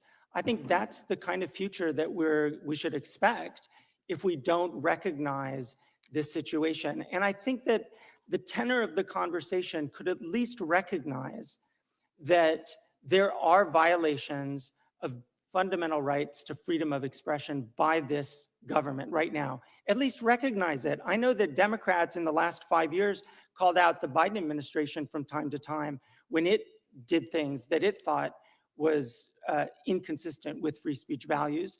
I think having that kind of honest discussion and then some real constraint is where the committee should be heading. Thank you so much. I encourage everyone that sees nothing wrong with this administration's retaliatory attacks on expressions of our First Amendment to consider just how much you are willing to give up to appease this man in the White House. At this time, I'd like to yield the remainder of my time to our ranking member. There's no time left to yield. I think the gentlelady yields back. I do have to run to another commitment. I will be back in 20 minutes. We will have Mr. Knott take over as chair. Mr. Farage, if you have to leave, I look forward to visiting with you sometime later, hopefully. I do, but thank you very much. Thank you for your testimony. Could I just ask you to stay for one more, Mr. Farage? The gentleman from Alabama is recognized for 5 minutes. Thank you, Mr. Chairman. Mr. Farage, I enjoyed Milwaukee at the Harley-Davidson plant with you. That was a great evening. So, question for Mr. Price or Mr. Farage. One requirement for speech to be censored as a false communication offense under the OSA is that speech must cause non-trivial psychological or physical harm. What is non-trivial psychological harm? I honestly don't know. And that's the problem with this legislation. It's so open-ended, it could mean anything. It leaves this entirely in the hands of local police forces to make their decisions. And the other disturbing element of this is that much within this act can be changed on a whim by a government minister, or at the other end, it can be interpreted by Ofcom in ways that it sees fit. You know, this is not good legislation. It's totally open-ended. It could literally mean whatever you want it to mean. And local law enforcement, I guess, can make that decision on who they decide to prosecute and who they do not. Have we seen it tending one way or the other? I know we've talked about a couple of cases in here. Are there certain people being targeted, you think, with those? Well, that's the fear, isn't it? The fear is that certain communities will be acted upon more harshly than other communities. That creates the impression of a two-tier country. That then breaks down trust in law and order, the democratic system, and everything else. I thought what was interesting overnight was that the boss, Sir Mark Rowley, the boss of the Metropolitan Police, has said, look, we arrested this guy at Heathrow because we had to under the law, but they've thrown it back to the government to say, come on, can you just define more clearly what you want this legislation to mean? And that's why I think it's rotten legislation. It impacts us in ways that we can't yet foresee. It impacts potentially Americans and American businesses, and it needs to be gotten rid of, and we need to start again. So, Mr. Price, talking about affecting American businesses, I guess Europe's 440 million people, the U.S. is 300 million people. How do these companies, what do you see down the road for these platforms, these social media platforms, these companies that feel like they have to try and comply if they're going to do business in Europe? If in fact we don't repeal this OSA thing, which I hope Mr. Farage is able to do that with his leadership at some point in the near future. So how does this play out for our companies, Mr. Price, and for free speech in Europe in general? Well, on the corporate side, they're facing a really complicated piece of legislation. And as Mr. Farage outlined, with the provisions that are confusing in the Online Safety Act in the United Kingdom, there are similarly extremely confusing provisions in the Digital Services Act. So the mindset has to be one normally of compliance. One company has stood up to this whole regime and is challenging it at every level, and that's X. I hope others join and do the same, because the European Commission, though, really has been quite threatening. You'll recall the Thierry Breton letter, of course, about the Elon Musk's interview with then candidate President Trump. And you'll also see that other members of the Commission have made threatening remarks against companies as well on these so-called voluntary codes of conduct. When X and Google left one of the codes of conduct, a European commissioner said, well, of course they are voluntary, but we note that you've left them and we'll still hold you on the obligations. And you have Thierry Breton saying as well, you can run, but you can't hide if you leave the codes of conduct. So the whole thing is designed to force compliance, and the hammer that they have, of course, is these enormous crippling fines. It's like 10% on global revenue, if I understand correctly. So for some of these companies, that's pretty tremendous fine. Absolutely, yeah, of turnover. And I guess, could you, as we're looking through this, it's like almost like people could claim that they were offended or hurt. You hurt their feelings, and then all of a sudden you're a target of this investigation. Is that right, Mr. Farage? Is that kind of? Yes, and frankly, under free speech, we should be allowed to cause offense.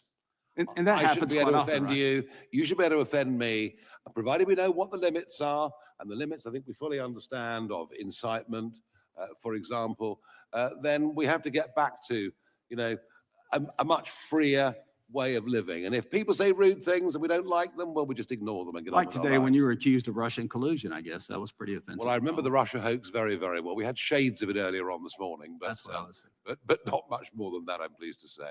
Well, thank you. And Mr. Chairman, with that, I'll yield back. Thank you. And we're going to have to go, Mr. Chairman, but thank you very much. Mr. indeed. Farage, you can blame Mr. it on Farage. me. One more. Oh, you're avoiding me. Mr. Farage, thank you. The chair now recognizes the gentleman from New York, Mr. Goldman. I'm sorry to see you leave, Mr. Farage. I actually had much that we agree upon and was looking forward to your testimony because it's very nice and refreshing to hear from my GOP colleagues that they are worried about authoritarianism. Mr. Biggs and Mr. McClintock both said that earlier. And I imagine, given what's going on in this country, when the president is sending the military into American cities, is weaponizing the Department of Justice to investigate his enemies, requiring loyalty oaths from all federal workers at risk of otherwise being fired, the list goes on and on. It is reassuring to hear that the Republicans who have remained stone silent about Trump's authoritarian takeover of our government here are actually concerned about authoritarianism. And I found it really heartening that Mr. Van Drew said, and I quote, "If we lose our First Amendment rights, we lose everything." Now, in his opening statement, Mr. Farage said, quote, "When the government starts regulating speech, it is rarely those that agree with the government who find themselves in court." And Mr. Farage, I'll ask you the question, is that similar to your concern about suppressing speech that disagrees with the government? Oh, Mr. Farage has left.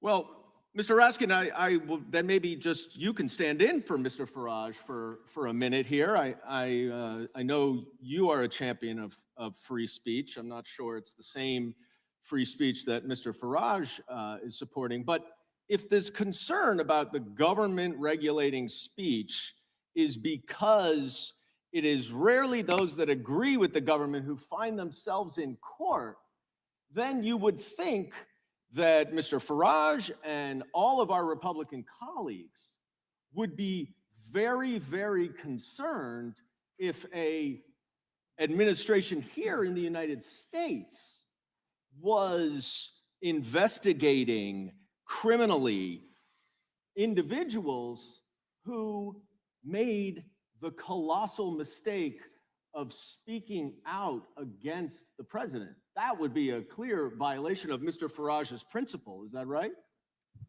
He was talking about the importance of political dissent. And this is a test, Mr. Goldman, I think, of our constitutional patriotism. To what extent are we willing to speak up for people who are the targets of government repression, even if we don't agree with what they're saying? A great example of that is our colleague, Congresswoman MacGyver from New Jersey.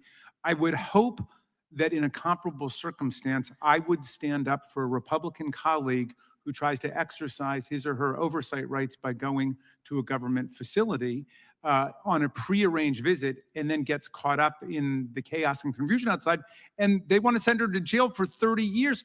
I did stand up for our colleague from New York, I'm spacing his name. Mr. Santos. Mr. Santos, Friend. because they wanted to expel him without his having a conviction or an ethics process. And I said that wasn't fair. So I think I passed a micro test there. I would hope some of our colleagues would agree, say, and no, don't prosecute our colleagues just for doing their jobs. Well, let's talk about that, because that is exactly what this Department of Justice is doing. Recently, we heard publicly, which would ordinarily never happen, the Department of Justice does not say publicly, they don't confirm that there are any investigations of anyone until there's an indictment, because that person or those individuals can't defend themselves. But now we know that Senator Adam Schiff, who led the first impeachment of Donald Trump is under investigation by the Department of Justice.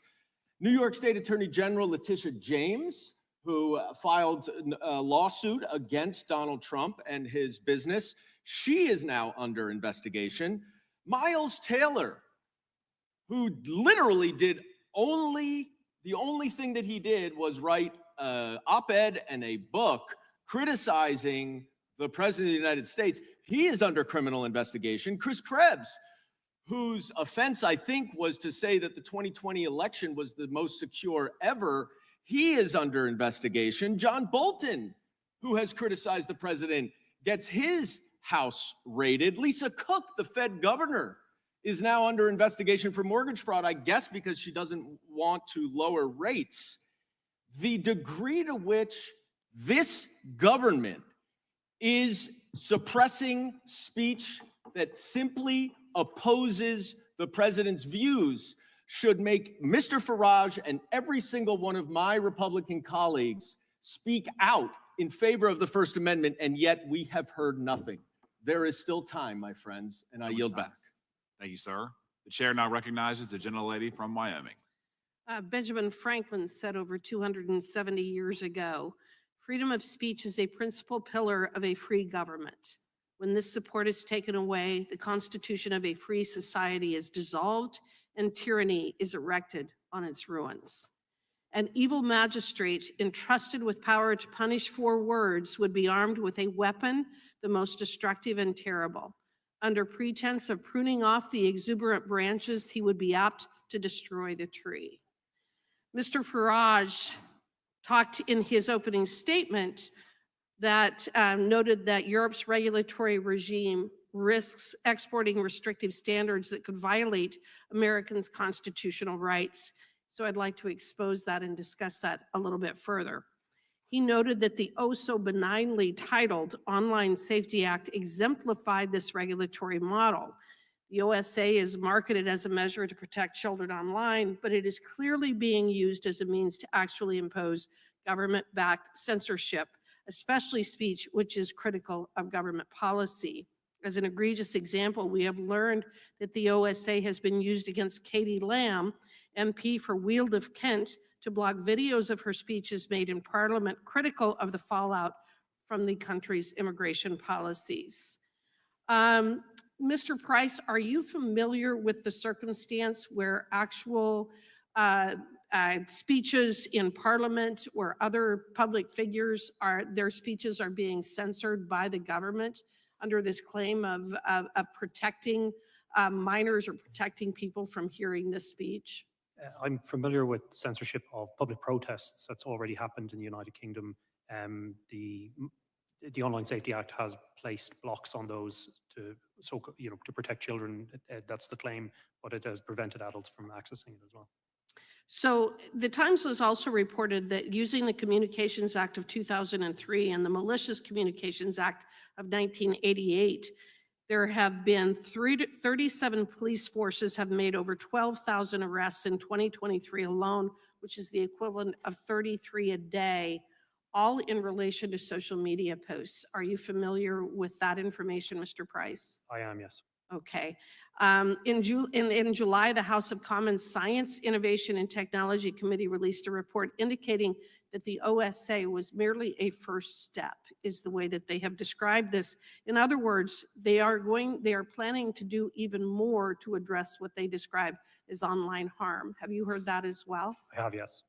Well, and I think that there's something that just happened this week, and a few of the members have referenced it, but it involved the Irish comedian and writer Graham Linehan, who was arrested in Britain, apparently for social media posts about transgender issues. Did you hear of this circumstance? Yes, I did. I know Graham personally. Okay, and according to his Substack article, the trouble actually began when he was in America. He was at the airport in Arizona seeking to fly back to Europe.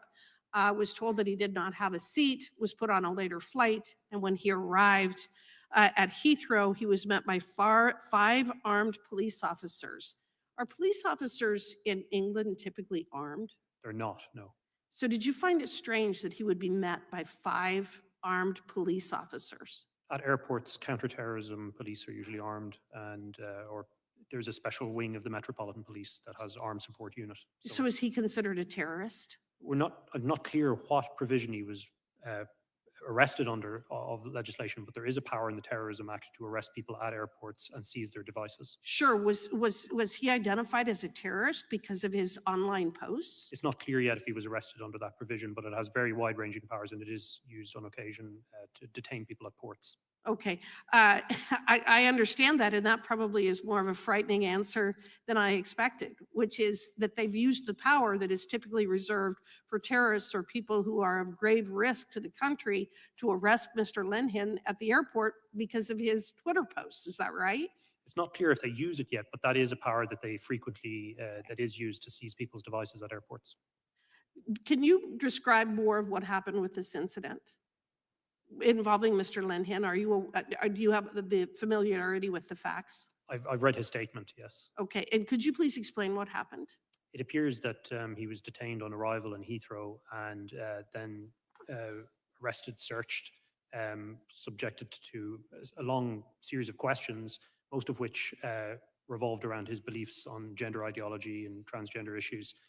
Some of the questions from the police, according to Mr. Linhan, were extremely ideological in nature, and they talked about people who are assigned a gender at birth, which, as he pointed out himself, is activist language that the police should not be using. So he also claims that his bail conditions one of the conditions was that he could no longer use X. Is this a tactic you have seen or heard of being used before? Yes, we've seen extraordinary bail conditions, even placed on clients of our own. We had a client, Pastor Dia Moodley, who was given a bail condition that he was not allowed to preach about the differences between Christianity and Islam on the basis of that he would be bailed. So we have seen bizarre and wide-ranging bail conditions set on people before under speech offenses. Time's expired. Okay, thank you. The chair now recognizes the gentlelady from North Carolina. Thank you very much, and thank you to all the witnesses for your testimony and for your patience. It's been a long hearing. I think it's very timely that we're discussing threats to freedom of speech and innovation in this committee. I do wish we were talking about what's going on in this country right now, but I don't always get what I wish for. Freedom of speech in this country is under threat. There is no question about it. And we haven't talked about this much, so I'm going to focus on it. The essential American ideal of innovation is also under threat, and it's enshrined in our Constitution, and it's being ignored. The gravest threats to speech and innovation are coming not from our democratic European allies, but from the authoritarian and unconstitutional actions of the Trump administration. The Trump administration has embarked on a coordinated crackdown of speech on universities across the country. I represent more than 5 universities in the Research Triangle area. I've seen it. The administration illegally froze billions of dollars in federal research grants, affecting not just people's health and safety, which is what they were for in the first place, but the economies of places like North Carolina. They forced the resignation of university presidents they don't like, and they threatened to strip universities of patents for discoveries made in their labs. Unprecedented. This administration has also refused to restore these important grants, which fund research for everything from breast cancer to infant mortality, unless the schools allow the government to exert control over faculty hiring, academic programs, and student admissions. Professor Kay, how have the Trump administration's attacks on our nation's preeminent research universities harmed the ability to innovate? I think that's an excellent question. And we've seen it across the board, these attacks on universities. And if we think about universities, and there is a connection here to freedom of speech. If we think of our universities as the principal engine for the generation of knowledge and the generation of ideas, basically innovation in our country, the administration is going after them in all the ways that you described. And it goes after them not only by withholding grants that have already been awarded, it's also going after them in the context of seeking to shape what the research is, what's actually being taught in the classroom. Those are, I think, very significant interferences with the potential for innovation in our country. Well, thank you for that. And now to get to the tech issues, because that's kind of underlying what's going on.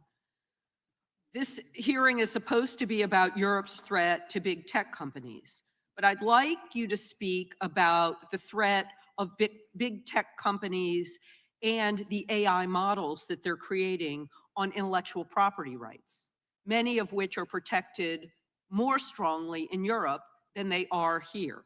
How have AI models that scrape everything that they can, whether copyrighted or not, impacted innovation and even our newspapers, which are having to sue for the copyright for the content that they create? Well, I think this is as you know, a pretty complicated area, but I would highlight, just to bring it to European regulation for a moment, whereas the United States has not really gone very far down the path of legislating in this area and finding ways to boost AI's potential for democratic and freedom of expression purposes. Europe has actually adopted an AI Act, which again, we might not agree with all of its particulars, but it's aiming to harness the power of AI for democratic purposes and to ensure that AI doesn't have this negative impact on fundamental rights. I think that's an approach that we can learn from, actually, and that we haven't so far. And I want to just, because I know I only have a second left, I really want to give a lot of credit to Congressman Issa, because he has been having excellent hearings on this very issue. But unfortunately, the larger Judiciary Committee has taken no action. And so I would encourage the larger Judiciary Committee to follow Congressman Issa's lead about protecting our creators. Thank you, and I yield back. Thank you, Representative Ross. The chair now recognizes the gentleman from South Carolina. Thank you, Mr. Chairman. We're here to talk about ongoing concerns with European censorship, British censorship, and its effect on American speech or broader free speech principles that hurt certainly citizens, but American companies, both domestically and abroad. What I'm hearing today, at least from the witnesses, is rather alarming. This Orwellian in nature approach that Europe has taken, the hostility to free speech, to satire, to maybe speech that you disagree with. And I want to talk about that as it pertains to the UK, the EU, and certainly the US. Mr. Price, Prime Minister Starmer said that the UK does not have a free speech problem. Do you agree with that statement? No, I do not. In what ways do you disagree with the Prime Minister? We have seen numerous prosecutions in the United Kingdom for totally non-violent speech. We have clients my organization is acting for who have been arrested for silently praying, for offering consensual conversations, for preaching about the gospel. And I can go on. There are numerous and numerous examples. 12,183 prosecutions, I think, is at least what I've read. Does that sound about accurate to you? That sounds accurate. Which is a 50% increase from pre-pandemic levels. What does that tell you about maybe the focus of the British government as it pertains to speech right now? Sadly, it shows that the United Kingdom, just like the rest of Europe, has entered a spiral of censorship, and it's getting worse. And it's gotten to the point where even our oldest and closest ally, the United States, has had to intervene and point that out. And as I said on numerous occasions, I'm extremely grateful to all of you for doing that. But the problem, frankly, is being now compounded and set in stone by things like the DSA from the European Union and the Online Safety Act in the United Kingdom. Well, let's talk about the Online Safety Act for a second. I mean, I think it maybe is intended to protect children, and I think everyone lauds that. Mr. Farage talked about that nobody, right or left, wants their child exposed to bad content online. But it's been talked about, and you've seen this in your practice, used as a weapon to target speech that maybe the government finds uncomfortable or disagrees with. Is that correct? Yeah, that's correct. We've seen, for example, Section 62, which is designed to protect children, being used to censor videos of protests near asylum centers. And so once you reach a point where content is restricted on the basis that it is political, we're moving well out of any kind of zone of protecting children into essentially censorship. Right. So at least in the case of the comedian, the Irish comedian that was recently arrested, I was not aware of his content before and looked at it, and it seemed to be satirical in nature or maybe hyperbolic and not necessarily to be treated literally. Is that your interpretation of that too? Yes. In fact, I told Graham Linehan when I was growing up, I wasn't allowed to watch his comedy on TV. Father Ted was the show that he's probably most famous for. So what I would say is he's an excellent satirist, and he's in the long tradition of Irish satire, starting with Jonathan Swift, really, and all the way up to today. Isn't that part of like British society? There's like satire is embedded in the culture. Like you've embraced this for hundreds of years, right? Yeah, I would just add Irish and British. Irish and British, excuse me. Yes. Yeah, very much so. Yeah, and it's the concept. Really, I think we haven't seen political extremism in the British Isles in the way that we did in Europe, because we have a healthy way of kind of laughing at and poking fun at our leadership. And I think whether it's cartoons about the king in the 1800s all the way up to Father Ted and Graham Linehan's work today, that's a great tradition. Isn't there growing frustration with the Irish people, the British people, maybe broader European cultures, that the government is more focused on speech than it is, say, the migrant crimes that are happening right under their noses? I mean, that seems to be, from my view across the pond, that particularly the British people, they're fed up with the non-enforcement of immigration laws at the expense, or maybe because, in large part, they're focused on what people are saying online. Do you share that? I completely agree with that, and this is the discussion I had with Representative Raskin in London. This is about shutting down growing discontent in Europe with the decisions that our political elites have made. And we've reached a crisis point where it's no longer possible to conceal the level of public anger. And I think these censorship maneuvers are an act of desperation, and they won't work. Thank you for that. And radically shifting to Mr. Reed for a second, and a different approach. In the app industry, does the DMA incentivize Chinese copycat companies to flood the market? And if so, how does that impact American companies in European markets? And what are the associated data privacy implications of that? You may finish. Being aware of the time. Yes, the problem is Article 6, Section 4. You have unlimited time. Pay no attention to the chairman. I always pay attention to the chair and the ranking member. The easy idea is Article 6, Section 4, Article 6, Section 7, and even 10. Part of the problem is they basically have must-carry provisions. And what that does is open the door. Part of what small businesses have benefited the most from the existence of these platforms, again, as I said, this isn't a love affair, it's a business relationship. They opened the door to customers, and the customers trust what they're buying on the platform. Article 6, Section 4, and Section 7 really say they must put on anyone's product. And of course, the most classic example of that, the first mover under the new DMA was Pornhub, which Apple had decided they didn't want porn apps on their app store. And the first one out of the gate to say incorrectly, they claimed it was an Apple approved app, which once again leads to confusion and breaks down trust. That was out of the gate the first app. And so from my members' perspective, their concern is, hey, I want to be sold at the store that people feel comfortable buying at. And the more you degrade the quality of experience and the more you degrade or allow that to be broader, we run into a problem. Thank you. I'm sorry for the time. Mr. Chairman, I have a parliamentary inquiry. Yes, sir. Go ahead. Apparently, the whereabouts of our missing witness have been ascertained. He's appearing on GB News, which I guess is the network he works for outside of the Rayburn building. I just wonder if it would be consistent with the rules and the practice of our committee for us to send someone to invite him to come back, because I think we have 5 or 6 members who haven't questioned yet.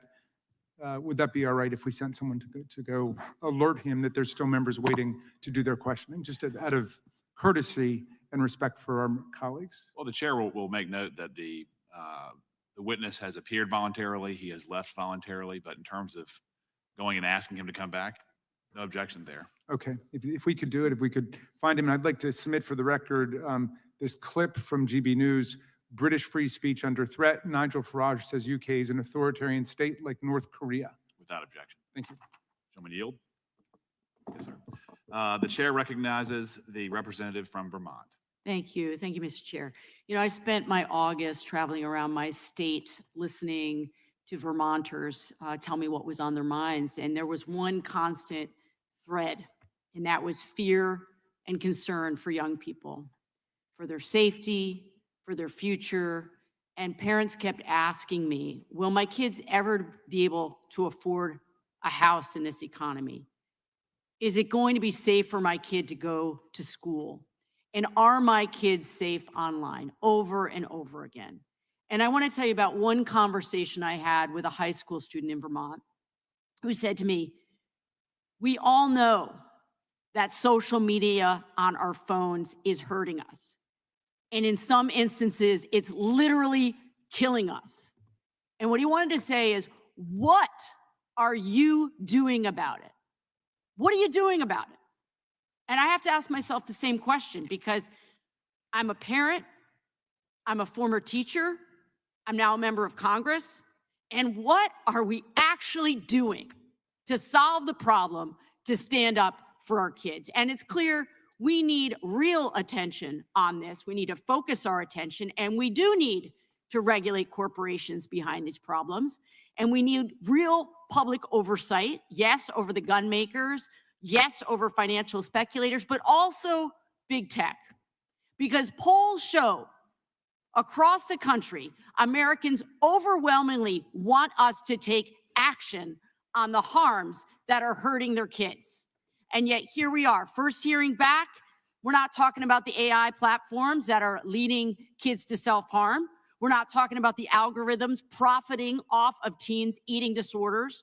We're not working together to hold big tech accountable. No, we're here talking about how other countries are being too mean to big tech. It's gross. Professor Kay, thanks for being here. Can you briefly describe how the EU's Digital Services Act regulates social media content for children? So the DSA is a very big piece of legislation, a big regulation, but it gets to exactly the point that you're making, which is the DSA is the result of a years-long process of democratically Europe trying to figure out what's the response to the massive power of big tech over their information environments. And so to give one example, they provide a mechanism that actually requires those companies that are considered the very largest platforms and search engines to do an assessment of the risk that they cause in the context of illegal content, which could include child sexual abuse material. That is really only doing that basic risk assessment that we should imagine all companies would do. Exactly. And then based on that, they're actually obligated to take mitigating measures against them. So that's one example. Yeah, I mean, this is bare minimum stuff here, right? Bare minimum. Yep. Risk assessment. What are we subjecting our children to? Correct. And so in your assessment, does the EU prioritize protecting kids and teens from content related to suicide and self-harm? So the DSA is not content specific, right? It doesn't require any company, for example, to take down any particular kind of content. But in the risk assessment provision, it's pretty clear, and if you read the negotiating history around the DSA as well, it's pretty clear that this is one of the key issues that concerns Europeans and thus concerned the regulation as it was adopted. Thank you. I really appreciate you being here to balance this out. So look, we got to follow the money here, okay? I want to draw your attention here to the visual here, okay? Trump inauguration fund, Amazon, $1 million, Meta, $1 million, Google, $1 million, Microsoft, $1 million, Apple, $1 million, OpenAI, $1 million, and the list goes on. This hearing is not about making the internet a safer place for kids. It's about harassing Europeans who are trying to do something No, it's imperfect, but they're trying something, and we sit here twiddling our thumbs. There has never been a more important time than now to create some basic rules for big tech.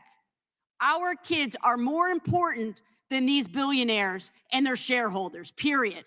If we truly want to protect our kids, we have to push back on unrestrained corporate power and try to retain some moral clarity in this moment. Jill? I was told I would have more time because there was a member that went over by a minute. Sure, go right ahead. We should be looking at any country around the globe who is actually trying to do something.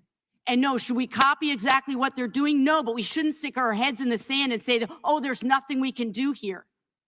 We cannot maintain the status quo and then go back to our constituents and look these parents in the eye and say that we're actually doing our jobs. The solutions are right in front of us if we would actually do the work here in this committee. And I yield back. The gentlelady yields back. I would just remind the gentlelady that Mr. Zuckerberg from Meta sent this committee a letter a year ago, August of last year, saying that the Biden administration pressured them to censor. They did it. They're sorry. They're not going to do it again, and they've changed policy. I said that in my opening statement. So we do think this committee's had a huge impact on protecting free speech. The gentlelady from Florida is recognized for 5 minutes. Thank you, Mr. Chairman. Today, we are examining a growing threat, the way that Europe and the UK are using so-called digital safety and competition laws to undermine American values and American innovation. The EU Digital Services Act and the UK's Online Safety Act go far beyond legitimate regulation. They empower foreign bureaucrats to label political dissent, even ordinary phrases like "take back our country," as hate speech. And they pressure US platforms to apply those censorship rules globally.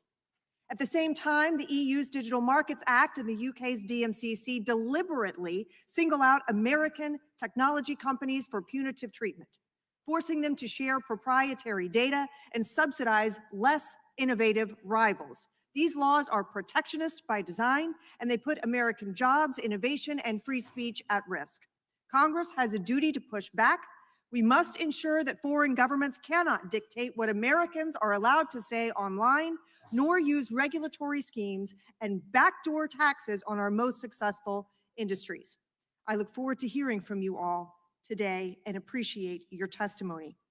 Mr. Price, I am a former American judge, and as such, I know that laws must have clear, defined terms in order to be applied impartially and fairly and consistently. I'd like to return to the discussion of the OSA and specifically the requirement under which that for speech to be censored as a false communication, it must cause, quote, non-trivial psychological or physical harm. Would you share with us your perspective on the use of phrases such as non-trivial psychological harm and your view of whether it is possible for these terms to be applied uniformly, fairly, and consistently? I'm afraid I really can't, and you've hit the nail on the head really in terms of your question. These terms are extremely vague, and it's a long-standing principle of the common law that vagueness in the criminal law is repugnant. And so, sir, is it your view that this is actually an appropriate or even enforceable regulatory scheme? It's not appropriate, but they certainly intend to enforce it. Mr. Reed, I'd like to turn back to the DMA's application to our companies and the concept of gatekeepers, which we touched on earlier today. Would you please describe how that operates and how these regulations are creating an unfair competitive advantage for European and Chinese firms at the expense of American companies? Well, I think the primary problem with the way that the EU has set up the gatekeeper requirements is it's driving the largest companies to essentially pull back on the tools they build for my members from the frameworks that they build for the small businesses. Ironically, oftentimes these small guys are the ones that are going to compete with them because it allows them to say, well, in order to comply with the DMA, we need to remove various functions. And this isn't hypothetical. What we've seen so far in our discussions is they want to remove link-throughs. They want to remove other elements that they see as essentially keeping power in a few of the big companies. The irony is, of course, the small guy Not the medium-sized guy, not the billionaire, but the truly small guys actually need that foothold to step up. And so what it creates is an environment where, sure, there'll be some billionaire companies that will do well out of the DMA, but the thousandaires, those of us who are trying to get to that next level, are the ones who get crushed between the two giants. Thank you. I yield the balance of my time to the chairman. Hi, thank you. Mr. Price, I just want to make sure I understand exactly what's happening. A pastor gets arrested for what he said, but the guys who attacked him don't. Lucy Conley said things that she shouldn't have, probably. Not probably, definitely. I mean, what would Mr. Farage say? Intemperate, statements, but she took him down. She got more prison time than young violent offenders got. And Miss Rose Doherty, I believe, was praying silently outside, and she got charged. Is that all accurate? The only point I would add is Rose Doherty, 74-year-old grandmother, was arrested for holding a sign that said, "Here to talk only if you want." Oh, so she's praying silent, not saying anything, just a sign, right? Just a sign, sir. Oh, wow, Yes, wow. And if an American comments on this in a way that the DSA defines as disinformation, misinformation, hate speech, they can have their speech taken down as well. Is that accurate? That is entirely accurate within the terms of the DSA. That's the state of play. Mr. Reed, I would just point out when Ms. Berkunen, the lady who took Mr. Breton's place, when she was here talking about how the Digital Markets Act can impact companies, she said, we don't have anyone in Europe complaining about the law. And my response was, that's because you don't have any companies.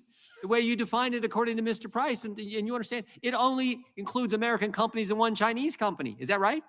Well, the irony is there are a lot of smaller European companies that are complaining about the DMA. Not the idea that they need a competitive landscape, it's that it focuses on entirely the wrong thing. You hit it on the head. A lot of our members come here to get money to go back there to build products. Yep. I'm sorry, they called votes. I do want to move quickly, and I shouldn't have went over. Mr. Garcia is recognized. Thank you, Mr. Chairman. We're here today for two reasons. One, because Republicans are in the pocket of big tech, and two, they want to distract us on their war on free speech and expression in the US. We all remember Trump's inauguration. The tech oligarchs were all there. Musk, Zuckerberg, Bezos, Cook, Pichet, and they looked like they won the presidency because they did. And they got what they paid for. Since taking office, Trump put out an AI action plan that could have been written by big tech, dropped enforcement provisions against tech companies, and tried to unlawfully fire 2 FTC commissioners who fought to hold these companies accountable. By the way, one successfully got back to work today, first day back. That's Rebecca Slaughter. Trump and his loyalists in Congress are also serving their corporate overlords by attacking the countries that actually try to rein in big tech. That's not innovation, that's corruption and oligarchy. The American people do not want corruption and oligarchy. They want leaders who have the backbone to stand up to big tech, to stop massive surveillance and protect data privacy and uphold freedom of speech. But the people least qualified to talk about freedom of expression are the ones that currently are cracking down on the First Amendment. As my colleagues have described, Trump and his fellow Republicans have banned words that the federal government can use. They've extorted media companies to punish news coverage they don't like, and they've weaponized the immigration system against people who have other views. They've suppressed economic data and other information that contradicts the propaganda machine and targeted medical research even and museum exhibits, all because they're afraid of words, history, and the truth. At the same time, Republicans are leading a historic crackdown on expression, and they're holding propaganda hearings like this and telling us to reject the evidence of our eyes and ears. Mr. K, thank you for being here today. As I mentioned, this administration is using the immigration system to suppress speech, as we've seen Mahmoud Khalil, Mohsen Madawi, Mario Guevara, and many others being targeted and detained because of their speech. And in Guevara's case, his reporting. Could you please comment on the ongoing weaponization of immigration to trample freedom of expression? Yes, each of those examples are accurate. And I think that as we've heard so many different examples of crackdowns or alleged crackdowns on different kinds of speech in the UK or in Europe or in the United States, we just have to be honest that there are crackdowns happening in the United States. It's not it's entirely accurate to say these kinds of content-based restrictions and punishments in the US are very serious interferences with freedom of expression. And it would just be important to acknowledge that as we're talking about other kinds of restrictions as well. Thank you for that. It's really important that we not allow arsonists to pretend that they're firefighters, and we must not let Republican lies prevail. I yield back. Gentleman yields back. We will do one more, then unfortunately we have to recess for votes. And I know you guys have been sitting there for 3 hours. You need well-deserved restroom break. We'll see if we got some refreshments for you back there, hopefully. Mr. Harris is recognized, and we'll take a quick recess. Thank you, Mr. Chairman, and thank you for this important issue, and to all of you that have shared on this panel today. Greatly appreciate your patience, excuse me, and your thoughtful answers. I've served as a pastor for 36 years, and so obviously I have a heightened sensitivity to the whole issue of when governments and institutions begin to talk about hate speech and the censorship of hate speech. And I guess one of the questions that I'm concerned about today, and I'll ask you, Mr. Price, because of your experience in this area, particularly with ADF, would you consider posting a Bible verse hate speech? No. And is saying there are only two genders hate speech? I certainly wouldn't consider that hate speech. And so yet the UK's Online Safety Act, among other things, is requiring companies to take actions against content which, quote, incites hatred against people. And I guess my question is, again, Mr. Price, who is in charge of determining what constitutes content which incites hatred against people? The regulator of the Online Safety Act is Ofcom, which is the statutory body. And the legislation itself includes what they call priority content. That's content that would be age restricted, encompasses things that are illegal outside or, in real life, not online. The problem with that is that our pastor, Diamoudli, that I mentioned earlier, he was threatened, he was arrested under the Public Order Act, which talks about stirring up religious hatred for comparing Islam and Christianity. And so on the basis that the Online Safety Act restricts something that's deemed to be a crime outside, that kind of content would be restricted. And I think that's extraordinary overreach. And is hate speech, quote, objective? This is where I might just pick up on something Professor Kane said earlier in relation to hate speech. The problem with it is it's a tautology saying that incitement to hatred is speech that creates hatred. There have been attempts by the UN, like the Rabat Plan of Action, to try and, on the prosecution side, set out a more clear framework on it. But as far as European courts are concerned, I think that their jurisprudence in this area is essentially incoherent. Right. Well, obviously, I oppose any hateful rhetoric that's expressed online, but at the end of the day, it's not the job of governments to police bad speech, especially when we'll never be able to agree on what actually constitutes bad speech. And at the end of the day, the best remedy for bad speech is good speech, not censorship, in my opinion. But I will also ask, there is currently a clash between social media platforms that value free speech and the laws of the UK, causing some companies to alter their terms of service. And Mr. Price, are American social media companies expected to comply with UK's Online Safety Act? Yes, sir, they are. And how does this impact the way in which companies set their terms of service? We've seen this again and again when it comes to regulations from European regulators, either from Brussels or London, where companies, of course, commercial enterprises, setting and designing a system that complies with EU law often means setting something for their entire operations globally. And that we saw that again and again with GDPR. Every time you have to click, I don't want cookies, something, and Americans are exposed to this. That's as a result of, it's complicated enough process, but of European regulation reaching into your online activity. Well, again, this is a critically important issue, and you've done some incredible work, I know, with Alliance Defending Freedom. And I know, Mr. Price, you defended witnesses criminally charged for praying near abortion clinics. One of those examples was Father Sean Goff, a Catholic priest who was charged for praying and holding a sign that read "Praying for Free Speech." UK authorities allege that silent prayer near abortion clinics constitutes an attempt to coerce women who are considering abortions. And I just ask, is silent prayer coercive? No, sir. And should silent prayer and holding signs result in legal consequences? Absolutely not. So when pro-life activists are prosecuted for engaging in peaceful prayer and protest, what kind of message does that send to other pro-life activists in the UK? I think it shows an extreme degree of intolerance. It shows police overreach. And ultimately, we have to go back systemically. The problem is these laws that are being created.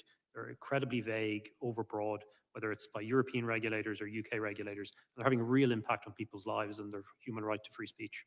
Well, as this committee has discussed previously, the FACE Act here in the United States has been used to go after pro-lifers, and I just pray we don't reach the point that such activists are arrested for silent prayer, as we've seen there.